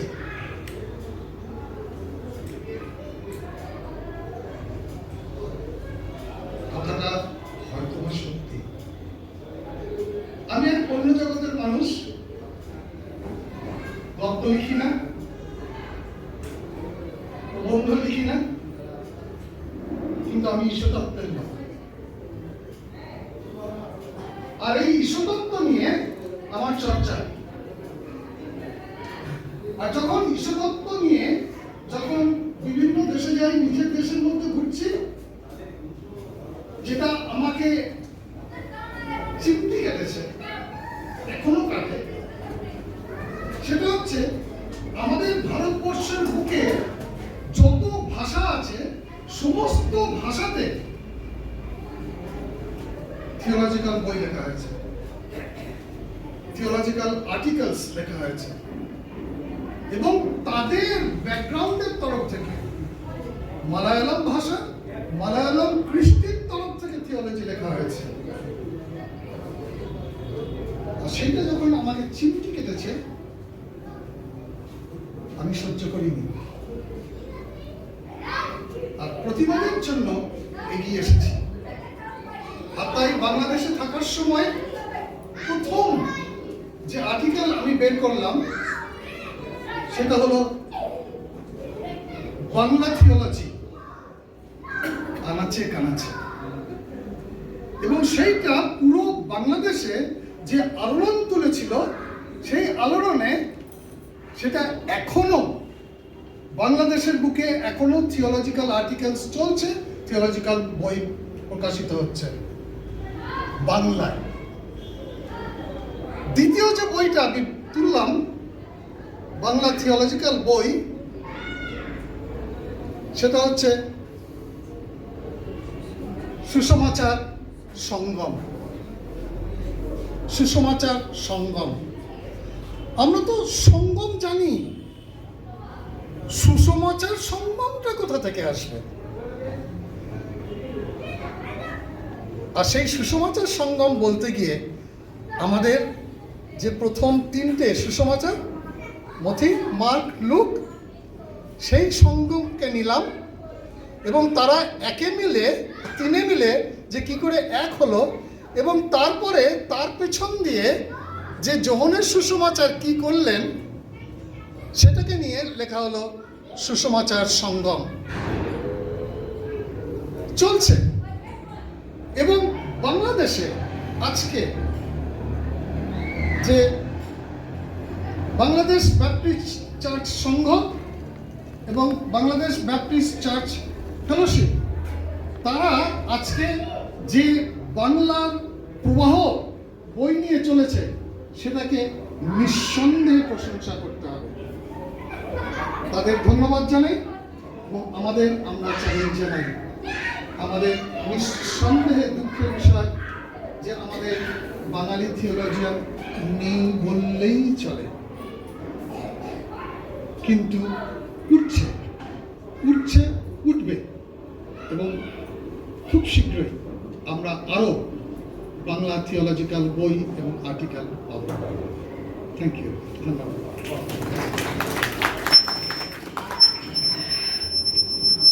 ধন্যবাদ রেভারেন্ড ডক্টর প্রতাপ গাইনকে।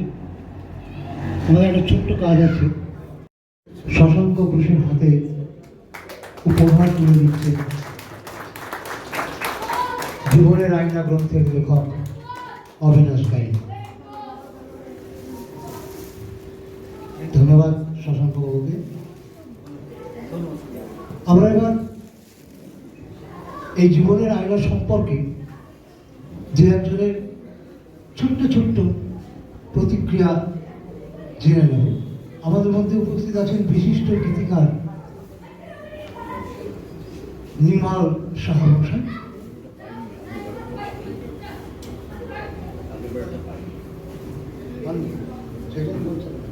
ঠিক আছে, আমাদের মধ্যে উপস্থিত আছেন স্বপন মুখোপাধ্যায়।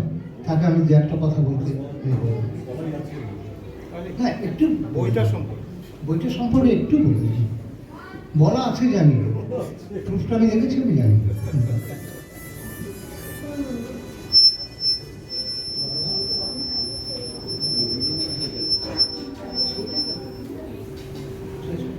নমস্কার। অবিনাশের সম্পর্কে আমার বলা ঠিক হবে না, কারণ কিন্তু এক বেশি হয়েছে। ছোটবেলা থেকে জানি, গতকাল অবধি জানি। প্রথমত শিল্পী বা লেখক তাদের তো চিনতে হবে তাদের কাজের মধ্য দিয়ে, কিন্তু ব্যক্তিকেও চেনা দরকার। ব্যক্তির প্রতিফলন ঘটে, এটা অনেকেই মানেননি। আমার মাস্টারমশাইও এই শুভটা মানবেন না, কারণ রবি ঠাকুর মানেন। এটা আমি মানি। সে মানুষটার প্রতিফলন ঘটে এবং সে কথার প্রতিফলন ঘটল রেভারেন্ড প্রতাপ গাইনের মধ্যে। আমি বলবো এই গল্পগুলোর মধ্যে অবিনাশের চরিত্রের প্রতিফলন ঘটেছে। এই গল্পগুলো আমি সবই প্রায় পড়েছি, আগেরগুলো এখনো প্রতিদিনই পড়ি। প্রতিদিনই আমাদের একটি সংস্থা আছে, আপনারা জানেন হয়তো কেউ কেউ, দক্ষিণী সাহিত্য শিল্প সংস্কৃতি চর্চা কেন্দ্র। সেখানে অবিনাশ প্রতিদিনই একটি করে ছোট ছোট গল্প আমাদের কাছে পাঠায়। এখন কথা হলো যে সেই গল্পগুলোর মধ্যে যেভাবে সে যে গল্পগুলো সে ঠিক করে, নির্বাচন করে, যেভাবে সে বলে, যেভাবে সে ভাবে, যে গল্পগুলো আমাদের সামনে তুলে আনার প্রয়োজন বলে মনে করে, তা দিয়ে দুটি কাজ। এক, অবিনাশকে চেনা হয়, আর আমাদেরকেও আমরা চিনতে পারি। আমাদেরকে চেনার কাজে, আমাদের চলার পথে এমনভাবে যে গল্প কাজ করতে পারে, সেটা অবিনাশের গল্প করলে বোঝা যায়। অনেক সময়তেই সাহিত্যের কাজই তাই আমাদের চালিত করে, আমাদের সঙ্গে থাকে। সহিতত্ব থেকে সাহিত্য, সেটা ঠিকই কথা, কিন্তু অবিনাশের প্রতিটি গল্পের মধ্যে আমাদের এই কাজের কথা, জীবনের কাজের কথা আছে, চলার কথা রয়েছে। প্রতি মুহূর্তের এই যে চ্যালেঞ্জের কথাটা বলা হলো, সেই স্ফটিবদ্ধি হয়ে উঠবার বা প্রত্যয়ী হয়ে উঠবার যে শক্তি, সেই শক্তি এই গল্পগুলো জোগায়। ফলে আমি তো উপকৃত হচ্ছি প্রতিদিন, আপনারা হবেন এই প্রত্যাশা নিয়ে, এবং এই কথা বলেই আমি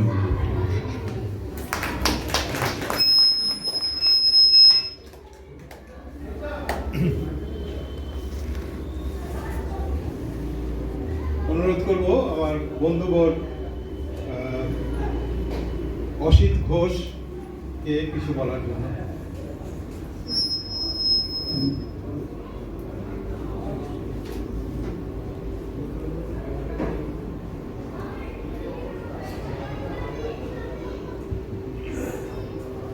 সকলকে নমস্কার। খুব মুশকিল, কোনোভাবেই প্রস্তুত নই। এতক্ষণ তো ফটোই তুলছিলাম, কারা কারা এসেছেন সেটা হিসেব রাখার জন্য ওকে পাঠিয়ে দিই, এক একটা করে ফটো তুলছি আর ওকে পাঠিয়ে দিচ্ছি। কিন্তু যখন বললো যে কিছু বলতে হবে, এইটা ভারী মুশকিল কথা। জীবনের আয়নায় ও যত একটু আগেই স্বপনদা বলে গেলেন যে আমরা প্রতিদিনই প্রায় ওর একটা করে গল্প আমরা শুনি এবং সেটা অনুভব করার চেষ্টা করি, মনে রাখার চেষ্টা করি। আমাদের মনের জগৎটা একটু খুলে যায়, একটু বড় হয়ে যায়। আমরা তো বড় ছোট জায়গার মধ্যে থাকি না, সুতরাং সেই বড় জায়গাটা ও আমাদের সামনে ধরে দিচ্ছে। কখনো কখনো ও আমাকে একটু আগে বলছিলেন আয়নার কথা, ও আমাদের সেই আয়নার কাজটাও করছে। ওর লেখা গল্পগুলো আমাদের কাছে সেই আয়নার কাজটাও করছে। আমার অবস্থান কোথায় সেটা মাঝে মাঝে ওই গল্প থেকে আমরা খুঁজে পাই। 100টা গল্প আগে বেরিয়েছে, পরে আবার 100টা গল্প আসছে। আসুক ক্রমশ, ও তো প্রায় 1000 গল্প বলা হলো, সুতরাং আরও 8টা বই অন্তত হবে, এটা আশা করছি। অসাধারণ লেখা, এটা বোধহয় আর নতুন করে বলতে হবে না। ওর এই সৃষ্টি চলুক, এটাই আমরা চাইব। সেই জন্যেই অবিনাশ গায়নী। নমস্কার।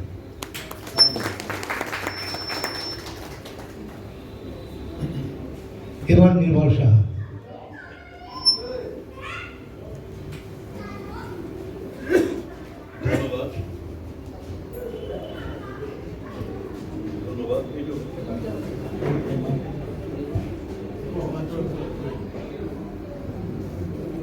নমস্কার, শুভ সন্ধ্যা।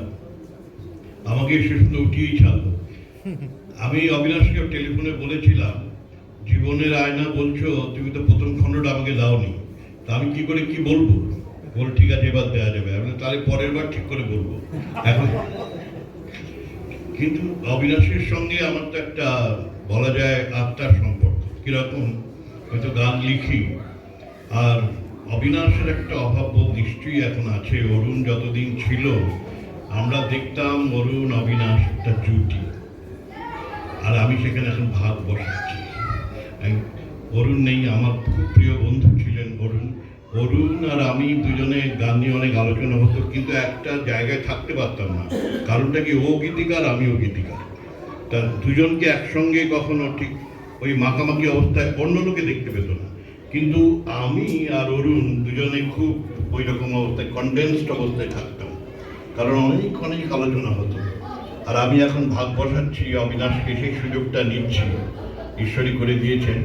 এই বড়দিনের থেকে প্রায় 4-5টা গান বোধহয় এখন হয়ে গেছে এবং সেগুলো প্রকাশ হয়ে যাচ্ছে।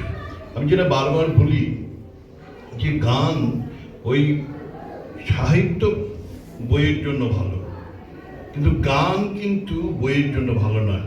ওই স্বরলিপি শুদ্ধ গান সে কিন্তু পড়েই থাকবে। গান যদি কেউ নাই গায়, গান যদি কেউ নাই শোনে, গান যদি প্রচারই না হয়, তাহলে সেই গানের মূল্য কোথায়? তো আমি গত 3-4 বছর ধরে ঠিক করেছি, ওই আগে খুব লিখতাম, নবায়নও লিখতাম, গান টান বেরোতো। অবিনাশ সুর করে যে কিছু প্রদীপ বসাক একজন আছেন, তিনিও আমার অনেক গান সুর টুর করেছেন। কিন্তু আমি দেখলাম ওই গানগুলো কোনো পাত্তেই পাওয়া যায় না। কিন্তু এখন আমি দেখতে পাচ্ছি 102খানা ভিডিও আমি ইউটিউবে সাউন্ড অফ লাভ চ্যানেলে হয়ে গেছে, কত মানুষ শুনছে, 400 সাবস্ক্রাইবার হয়ে গেছে। এবং যখন দিচ্ছি, দেওয়ার পর দেখছি সবাই বিশপ মানে অশোক বিশ্বাস, তিনি বলছেন নির্মল এই গানটা খুব দারুণ, এটি কোথায় ছিল গানটা? এই যে সবাই বলছে। আর এই মধুমিতা বসু একটি গান গেয়েছে, কয়েকদিন আগে গেল বড়দিনের গান, দেবার মাত্রই 1000 লোক শুনে ফেলেছে। যখন ক্যাসেট ছিল, অন্যান্য জিনিস ছিল, তখনও কিন্তু এত লোক পয়সা দিয়ে কিনতো না, এত একসঙ্গে এত লোক শুনতো না। এখন যে সুযোগটা আমরা পাচ্ছি, আমি এর আগেও বলেছি যে এইভাবে যদি আমরা সংরক্ষণ করি গানগুলো, অন্তত পক্ষে বেশি খরচা না করেও অন্তত একটুখানি হারমোনিয়াম দিয়ে হোক কিংবা কোনো কিছু দিয়ে হোক, এখন তো অনেক রকম সুযোগ হয়ে গেছে, গানটা রেকর্ড করে ইউটিউবে রেখে দেওয়া, তাহলে পর কি হবে, এগুলো থাকবে। আর আমি এই সুযোগটা নিচ্ছি অবিনাশের কাছ থেকে। আর অবিনাশ, তুমি তাড়াতাড়ি করে আমাকে প্রথম সংখ্যাটা দিয়ে দিও, জীবনের আয়না। আমি সত্যি বলছি, ওই চ্যালেঞ্জ নিয়ে বলছি, সামনের বার খুব ভালো করে তোমার বইগুলো পড়ে, গল্পগুলো পড়ে নিজে তো কাজে লাগাবোই। কারণ আমি ছোটবেলা থেকেই বই পড়ি, ঠাকুমার ঝুলি পড়ে পড়ে অভ্যাস। এখন বুড়ো বয়স 75 চলছে, এখনো পর্যন্ত আমি গল্প পড়তে ভালোবাসি। ছোট ছোট গল্প খুব ভালো লাগে, বড়গুলো অনেক সময় টায়ারিং হয়ে যায় খুব বেশি বড় হলে, কিন্তু ছোট ছোট গল্প পড়তে খুব ভালো লাগে। তোমারটা নিশ্চয়ই আগামীবার যখন করবে বলতে বলবে, আমি খুব সুন্দর করে বলবো। আজকে এই পর্যন্তই থাক, নমস্কার। ধন্যবাদ নির্মলদা। বই প্রকাশ হবে, বই নিয়ে অন্যরা বলবেন, যেসব কিছু বলবেন না, এটা তো হয় না, পৃথিবীতে হয়নি এরকম ঘটনা। তো সুতরাং অবিনাশ গানকে বেশি কথা, দুটি কথা ওর কাছ থেকে শুনবো, তারপরে আবার সুরবিধি আরেকটি গান শুনবো আমরা। সুরবিধি তৈরি হয়ে যাবে।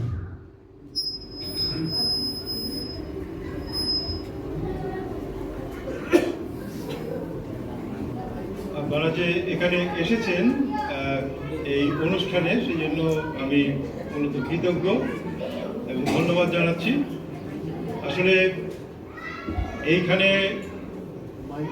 এই জায়গায় দাঁড়াবার তো আমার কথা নয়, কেননা আমি অন্য জায়গায় বসি। এইখানে দাঁড়াতে একটু অপ্রস্তুত লাগে, এবং এই লেখাগুলো তো লেখার কথাও ছিল না আমার। যেটা নির্মল বলল যে আমি মূলত 1970 সাল থেকে সুর দিচ্ছিলাম, কিছু কিছু গানও লিখেছিলাম, কিন্তু মূলত সুরকার হিসেবে আমার পরিচিতি ছিল। কিন্তু কি করে যেন ট্রান্সওয়ার্ল্ড রেডিও, তার মাধ্যমেই আমি এই লেখার শুরু করি, এবং ক্রমশ দেখি যে এই একটা দিক যেটা খুব কম স্পর্শ পেয়েছে, এই দিকটাতে খুব বেশি লেখালেখি হয়নি। এবং বিশেষ করে এই ধরনের গল্পের প্রয়োজনীয়তা উপলব্ধি করি কম বয়সী যুব দল যারা রয়েছে, কিশোর কিশোরী রয়েছে, এবং বড়দের জন্য।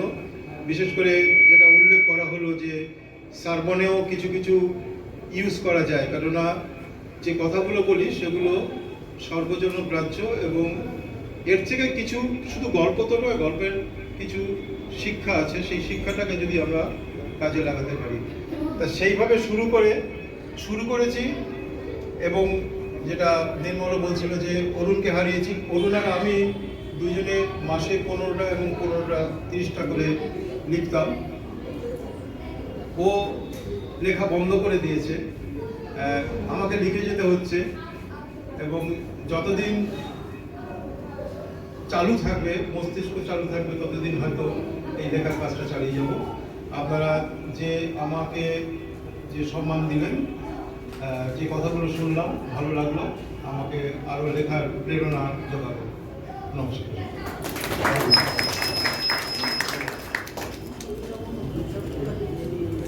জীবনের আয়না বইটি পেছনে আছে, যারা সংগ্রহ করতে চান সংগ্রহ করবেন।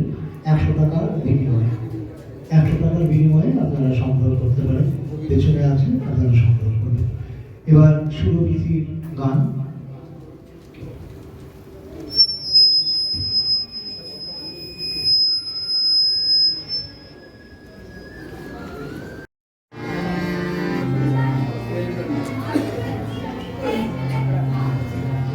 ধন্যবাদ ঈশ্বরকে, আজকে সুন্দরভাবে আমরা এখানে উপস্থিত হতে পেরেছি। ধন্যবাদ বুদ্ধজন মঞ্চকে, তারা আমাদের আহ্বান করেছে। সবাই আমরা জানি যে মামার নতুন দিক আমরা দেখতে পেয়েছি অবিনাশ মামার লেখার মধ্যে দিয়ে। তার যে আর একটা পরিচয়, তিনি সুরকার। এখন তার সুরের গান আমরা গাইব সুরবিধির তরফ থেকে।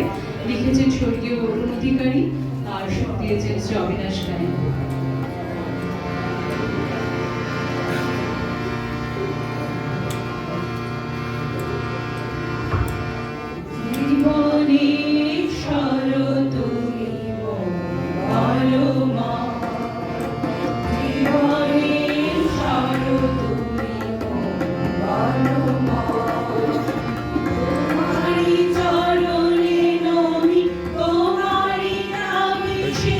যাও।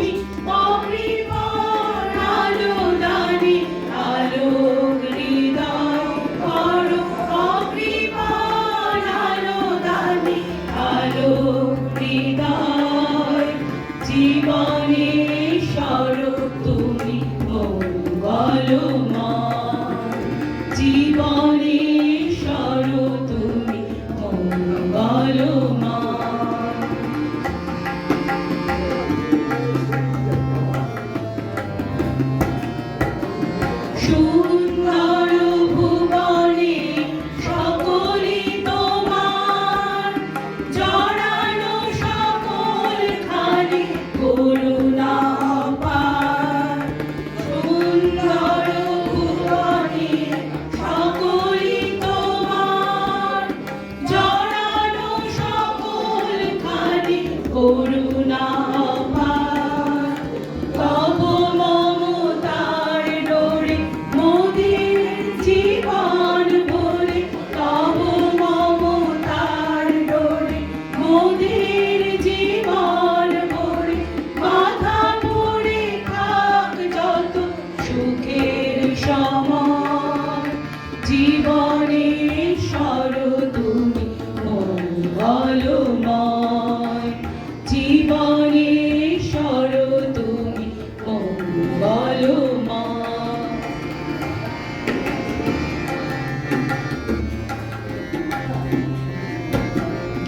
জ্ঞান প্রীতি ভক্তি দিও আমাদের, ঠিক পথে পারি যেন চলতে।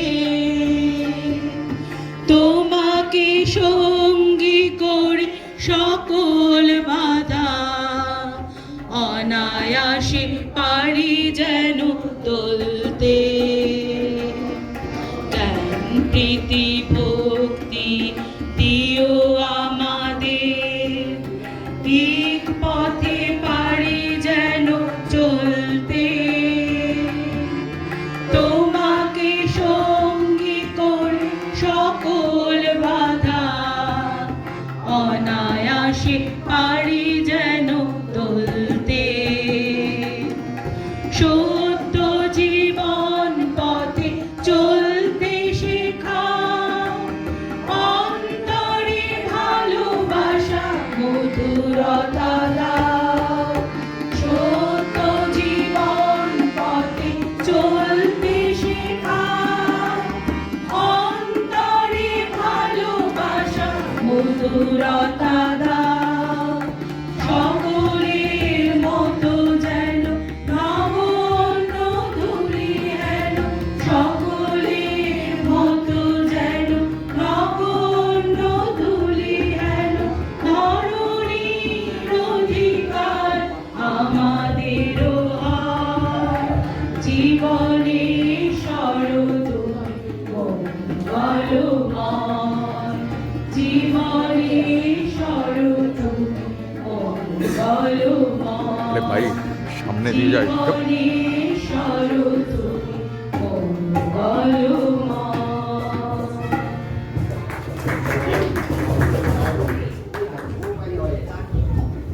ধন্যবাদ সুরভিতিকে।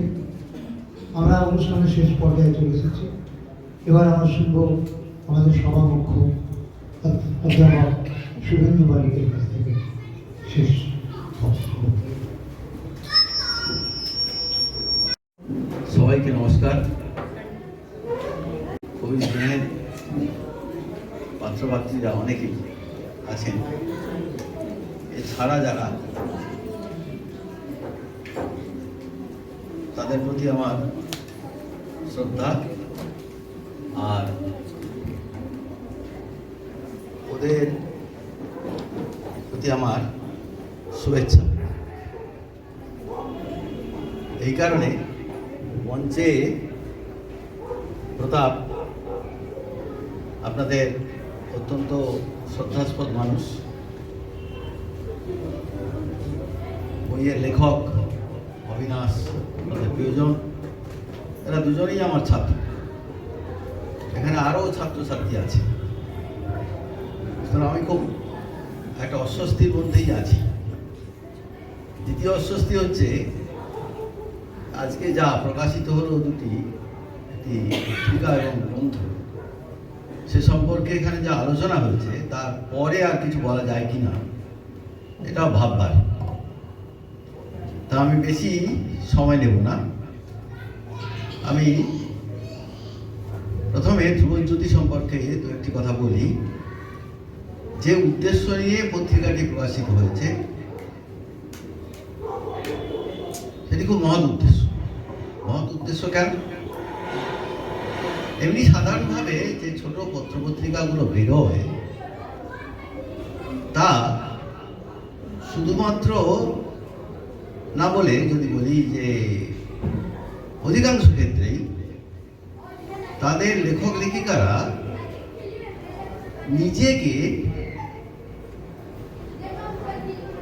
লোক সমক্ষে আনবার বাসনা নিয়েই লেখে। লেখা কতটা সত্যিকারের লেখা হয়ে উঠল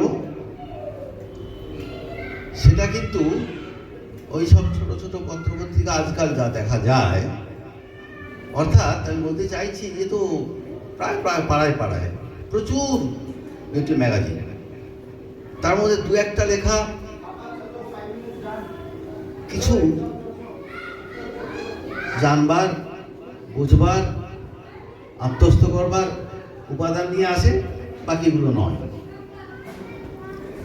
কিন্তু ধ্রুবজ্যোতিকে একটু আলাদাভাবে দেখতে চাইছি এই কারণে, এখানে লেখকেরা একটা উদ্দেশ্য নিয়েছেন, সেটা হলো এই, একটি শব্দে বলা যায় যে তারা সুসমাচার পৌঁছে দিতে চাইছেন। সুসমাচারের ব্যাখ্যা বোধহয় এখানে করার দরকার নেই। যদি শুধু এইটুকুই বলি যে এটা জানা উচিত,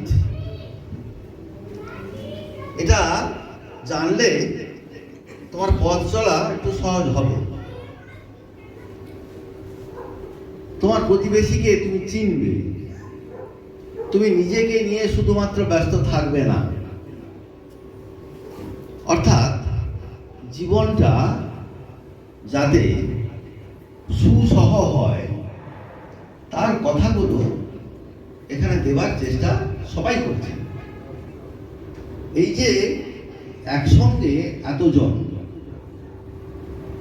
লিখছেন এবং আন্তরিকতার সঙ্গে একটা উদ্দেশ্য নিয়ে, তার মানে এই নয়, আমরা সাহিত্যের ছাত্র হিসেবে অনেক সময় বলি আর কি, যে কোনো লেখা যখন খুব উদ্দেশ্যমূলক হয়ে যায় তখন তার সাহিত্য গুণ হ্রাস পায়। এটা কিন্তু সেই অর্থে উদ্দেশ্য আমি বলতে চাইছি না। আমি চাইছি এটাই যে সমাজে আমরা যেন একটু ভালো হয়ে চলতে চাই, চলতে পারি, নিজেকে বুঝে অন্যকে বুঝতে চাই, নিজের কষ্ট ভালো লাগা, অন্যের কষ্ট ভালো লাগার সঙ্গে মিলিয়ে অংশীদার হতে চাই। এই যে সবার মধ্যে থাকা, একটু আগে যে কথা জনসন বলছিলেন খ্রিস্টীয় সাহিত্যের সর্বজনীনতা বিষয়ে। সর্বজনীন হয়তো হতে পারি না আমরা, কিন্তু কিছু জনের কাছে পৌঁছতে নিশ্চয়ই পারি যদি চেষ্টা করি। সেই চেষ্টাটা দ্বিতীয় গ্রন্থ যেটি প্রকাশ হলো জীবনের আয়না। জীবনের আয়না প্রথম খণ্ড লিখে আমি বলেছিলাম, দেখো আমি তো মাস্টারমশাই, তা তুমি যা লিখেছ সেটা পড়তে পড়তে আমার মনে হয়েছে আমি লিখেছিলাম এরকম একটা সিঁড়ি, আমি স্বপ্ন দেখছি, ওটা পড়ার পরে সেদিন রাত্রে স্বপ্ন দেখছি, স্বপ্নে দেখছি একটা মই লাগানো আছে, মইয়ের উপর ধাপে একজন, আর নিচের ধাপে উঠতে পারেনি, সে দাঁড়িয়ে দাঁড়িয়ে দেখছে। এই উপরের ধাপে যে তাকে অস্পষ্ট হলেও আমি বুঝতে পারছি ও অবিনাশ, আর নিচের ধাপের কাছাকাছি দাঁড়িয়ে আছে সে আমি। এটা আমার গর্বের বিষয়। কেন? পুত্রাৎ শিষ্যাৎ পরাভব, সন্তান এবং শিষ্য বা ছাত্রের কাছে পরাভব শিক্ষকের সবচেয়ে বড় পাওয়া। তো অবিনাশ এই জায়গায় পৌঁছে গেছে। কারণ পৌঁছে গেছে বললে বলা হবে বেশি বাড়াবাড়ি করে ফেলছেন মাস্টারমশাই হিসেবে। না, বাড়াবাড়ি করছি কেন? ও জীবনের আয়নাতে, আমরা আয়নাতে কি দেখি? আমাকেই দেখি। কতটা দেখি? সামনের অংশ। আমরা চোখে এখন যারা এখানে বসে আছি, যারা বৃষ্টিহীন যদি কেউ না থেকে থাকে, তাহলে আমরা কি দেখছি, যতটা দেখা যায় দৃষ্টিগ্রাহ্যতা যতদূর পর্যন্ত দেয়ালের পাশে নেই, কিন্তু চোখ বন্ধ করলে আমরা দেয়াল ভেদ করে শুধু নয়, দেশে দেশান্তরে যে যেখানে গেছি, নিজের পরিবারে এই মুহূর্তে কি হচ্ছে না হচ্ছে ভাবনা সূত্রে সেই যে ভেতরে, অর্থাৎ চোখ বন্ধ করার পরে আমি কিন্তু সেগুলো দেখতে পাচ্ছি, প্রত্যক্ষ করছি। তাহলে দৃষ্টি আমাদেরকে সীমিত জায়গায় রাখছে, আর অন্তর্দৃষ্টি আমাদেরকে কিন্তু বৃহৎ জগতের কাছে পৌঁছে দিচ্ছে।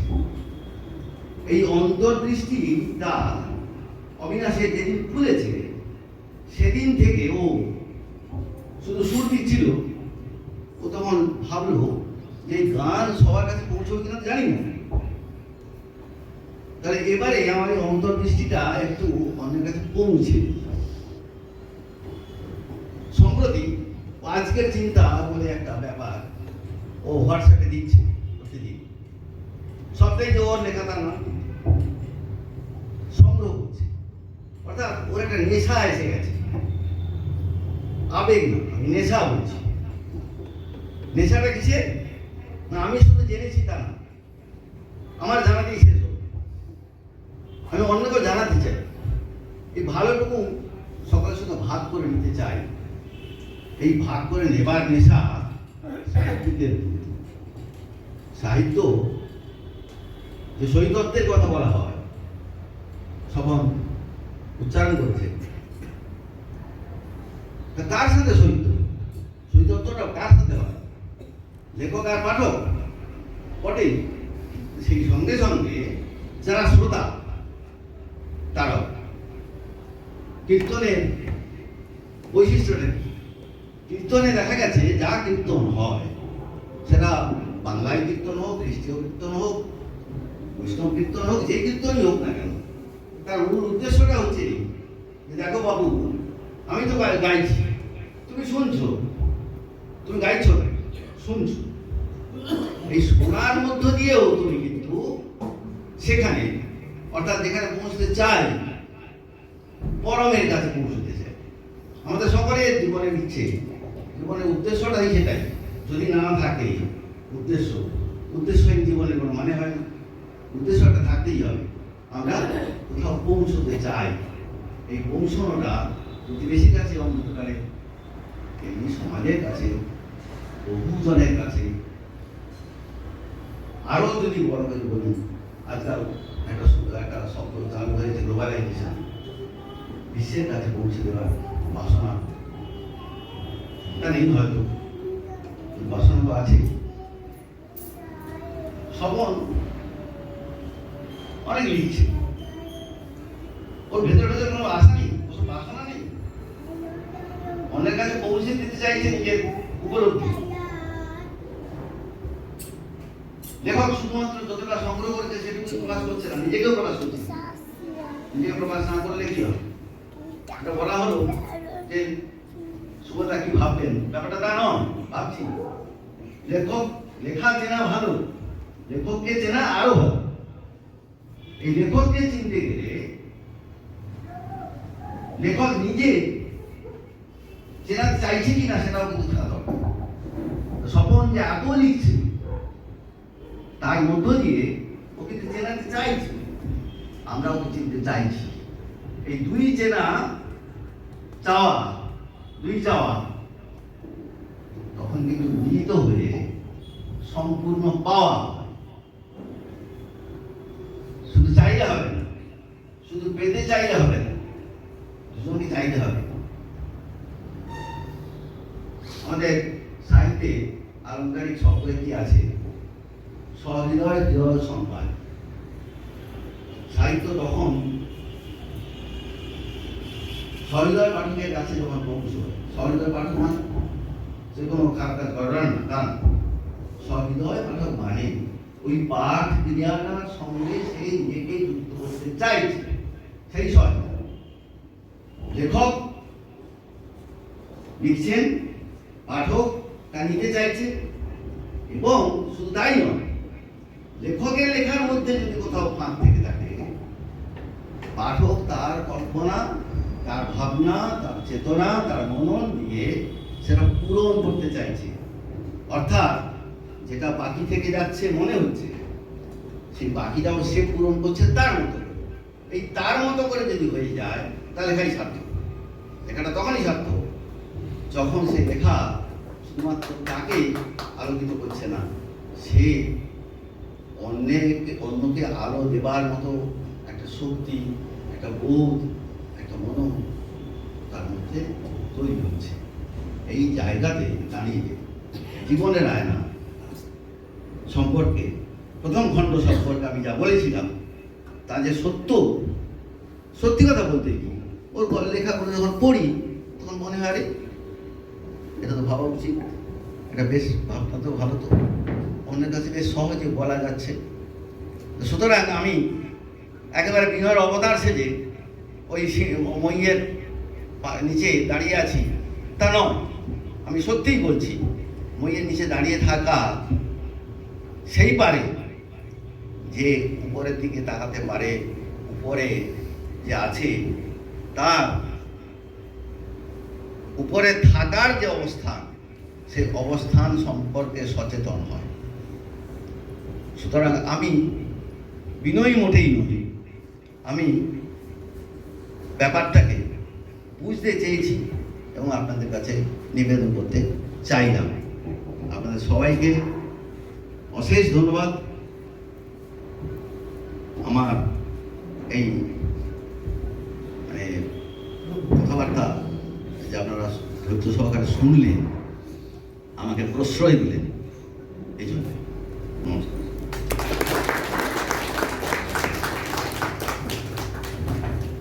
ধন্যবাদ শুভেন্দুদাকে। প্রশ্রয় না দিয়ে উপায় আছে? Thank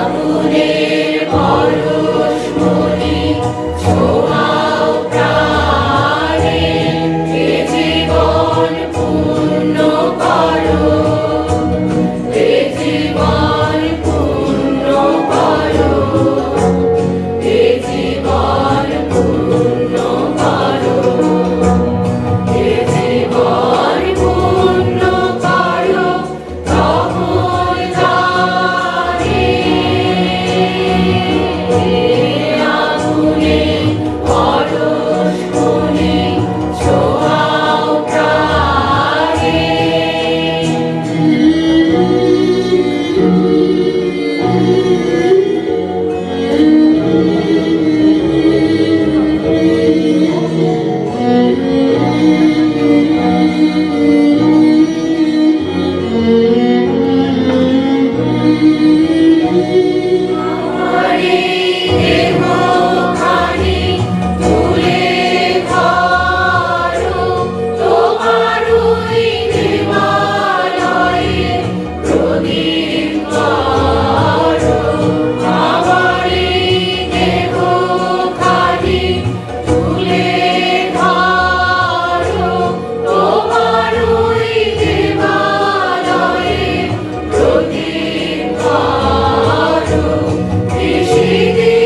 মনে ছোঁয়া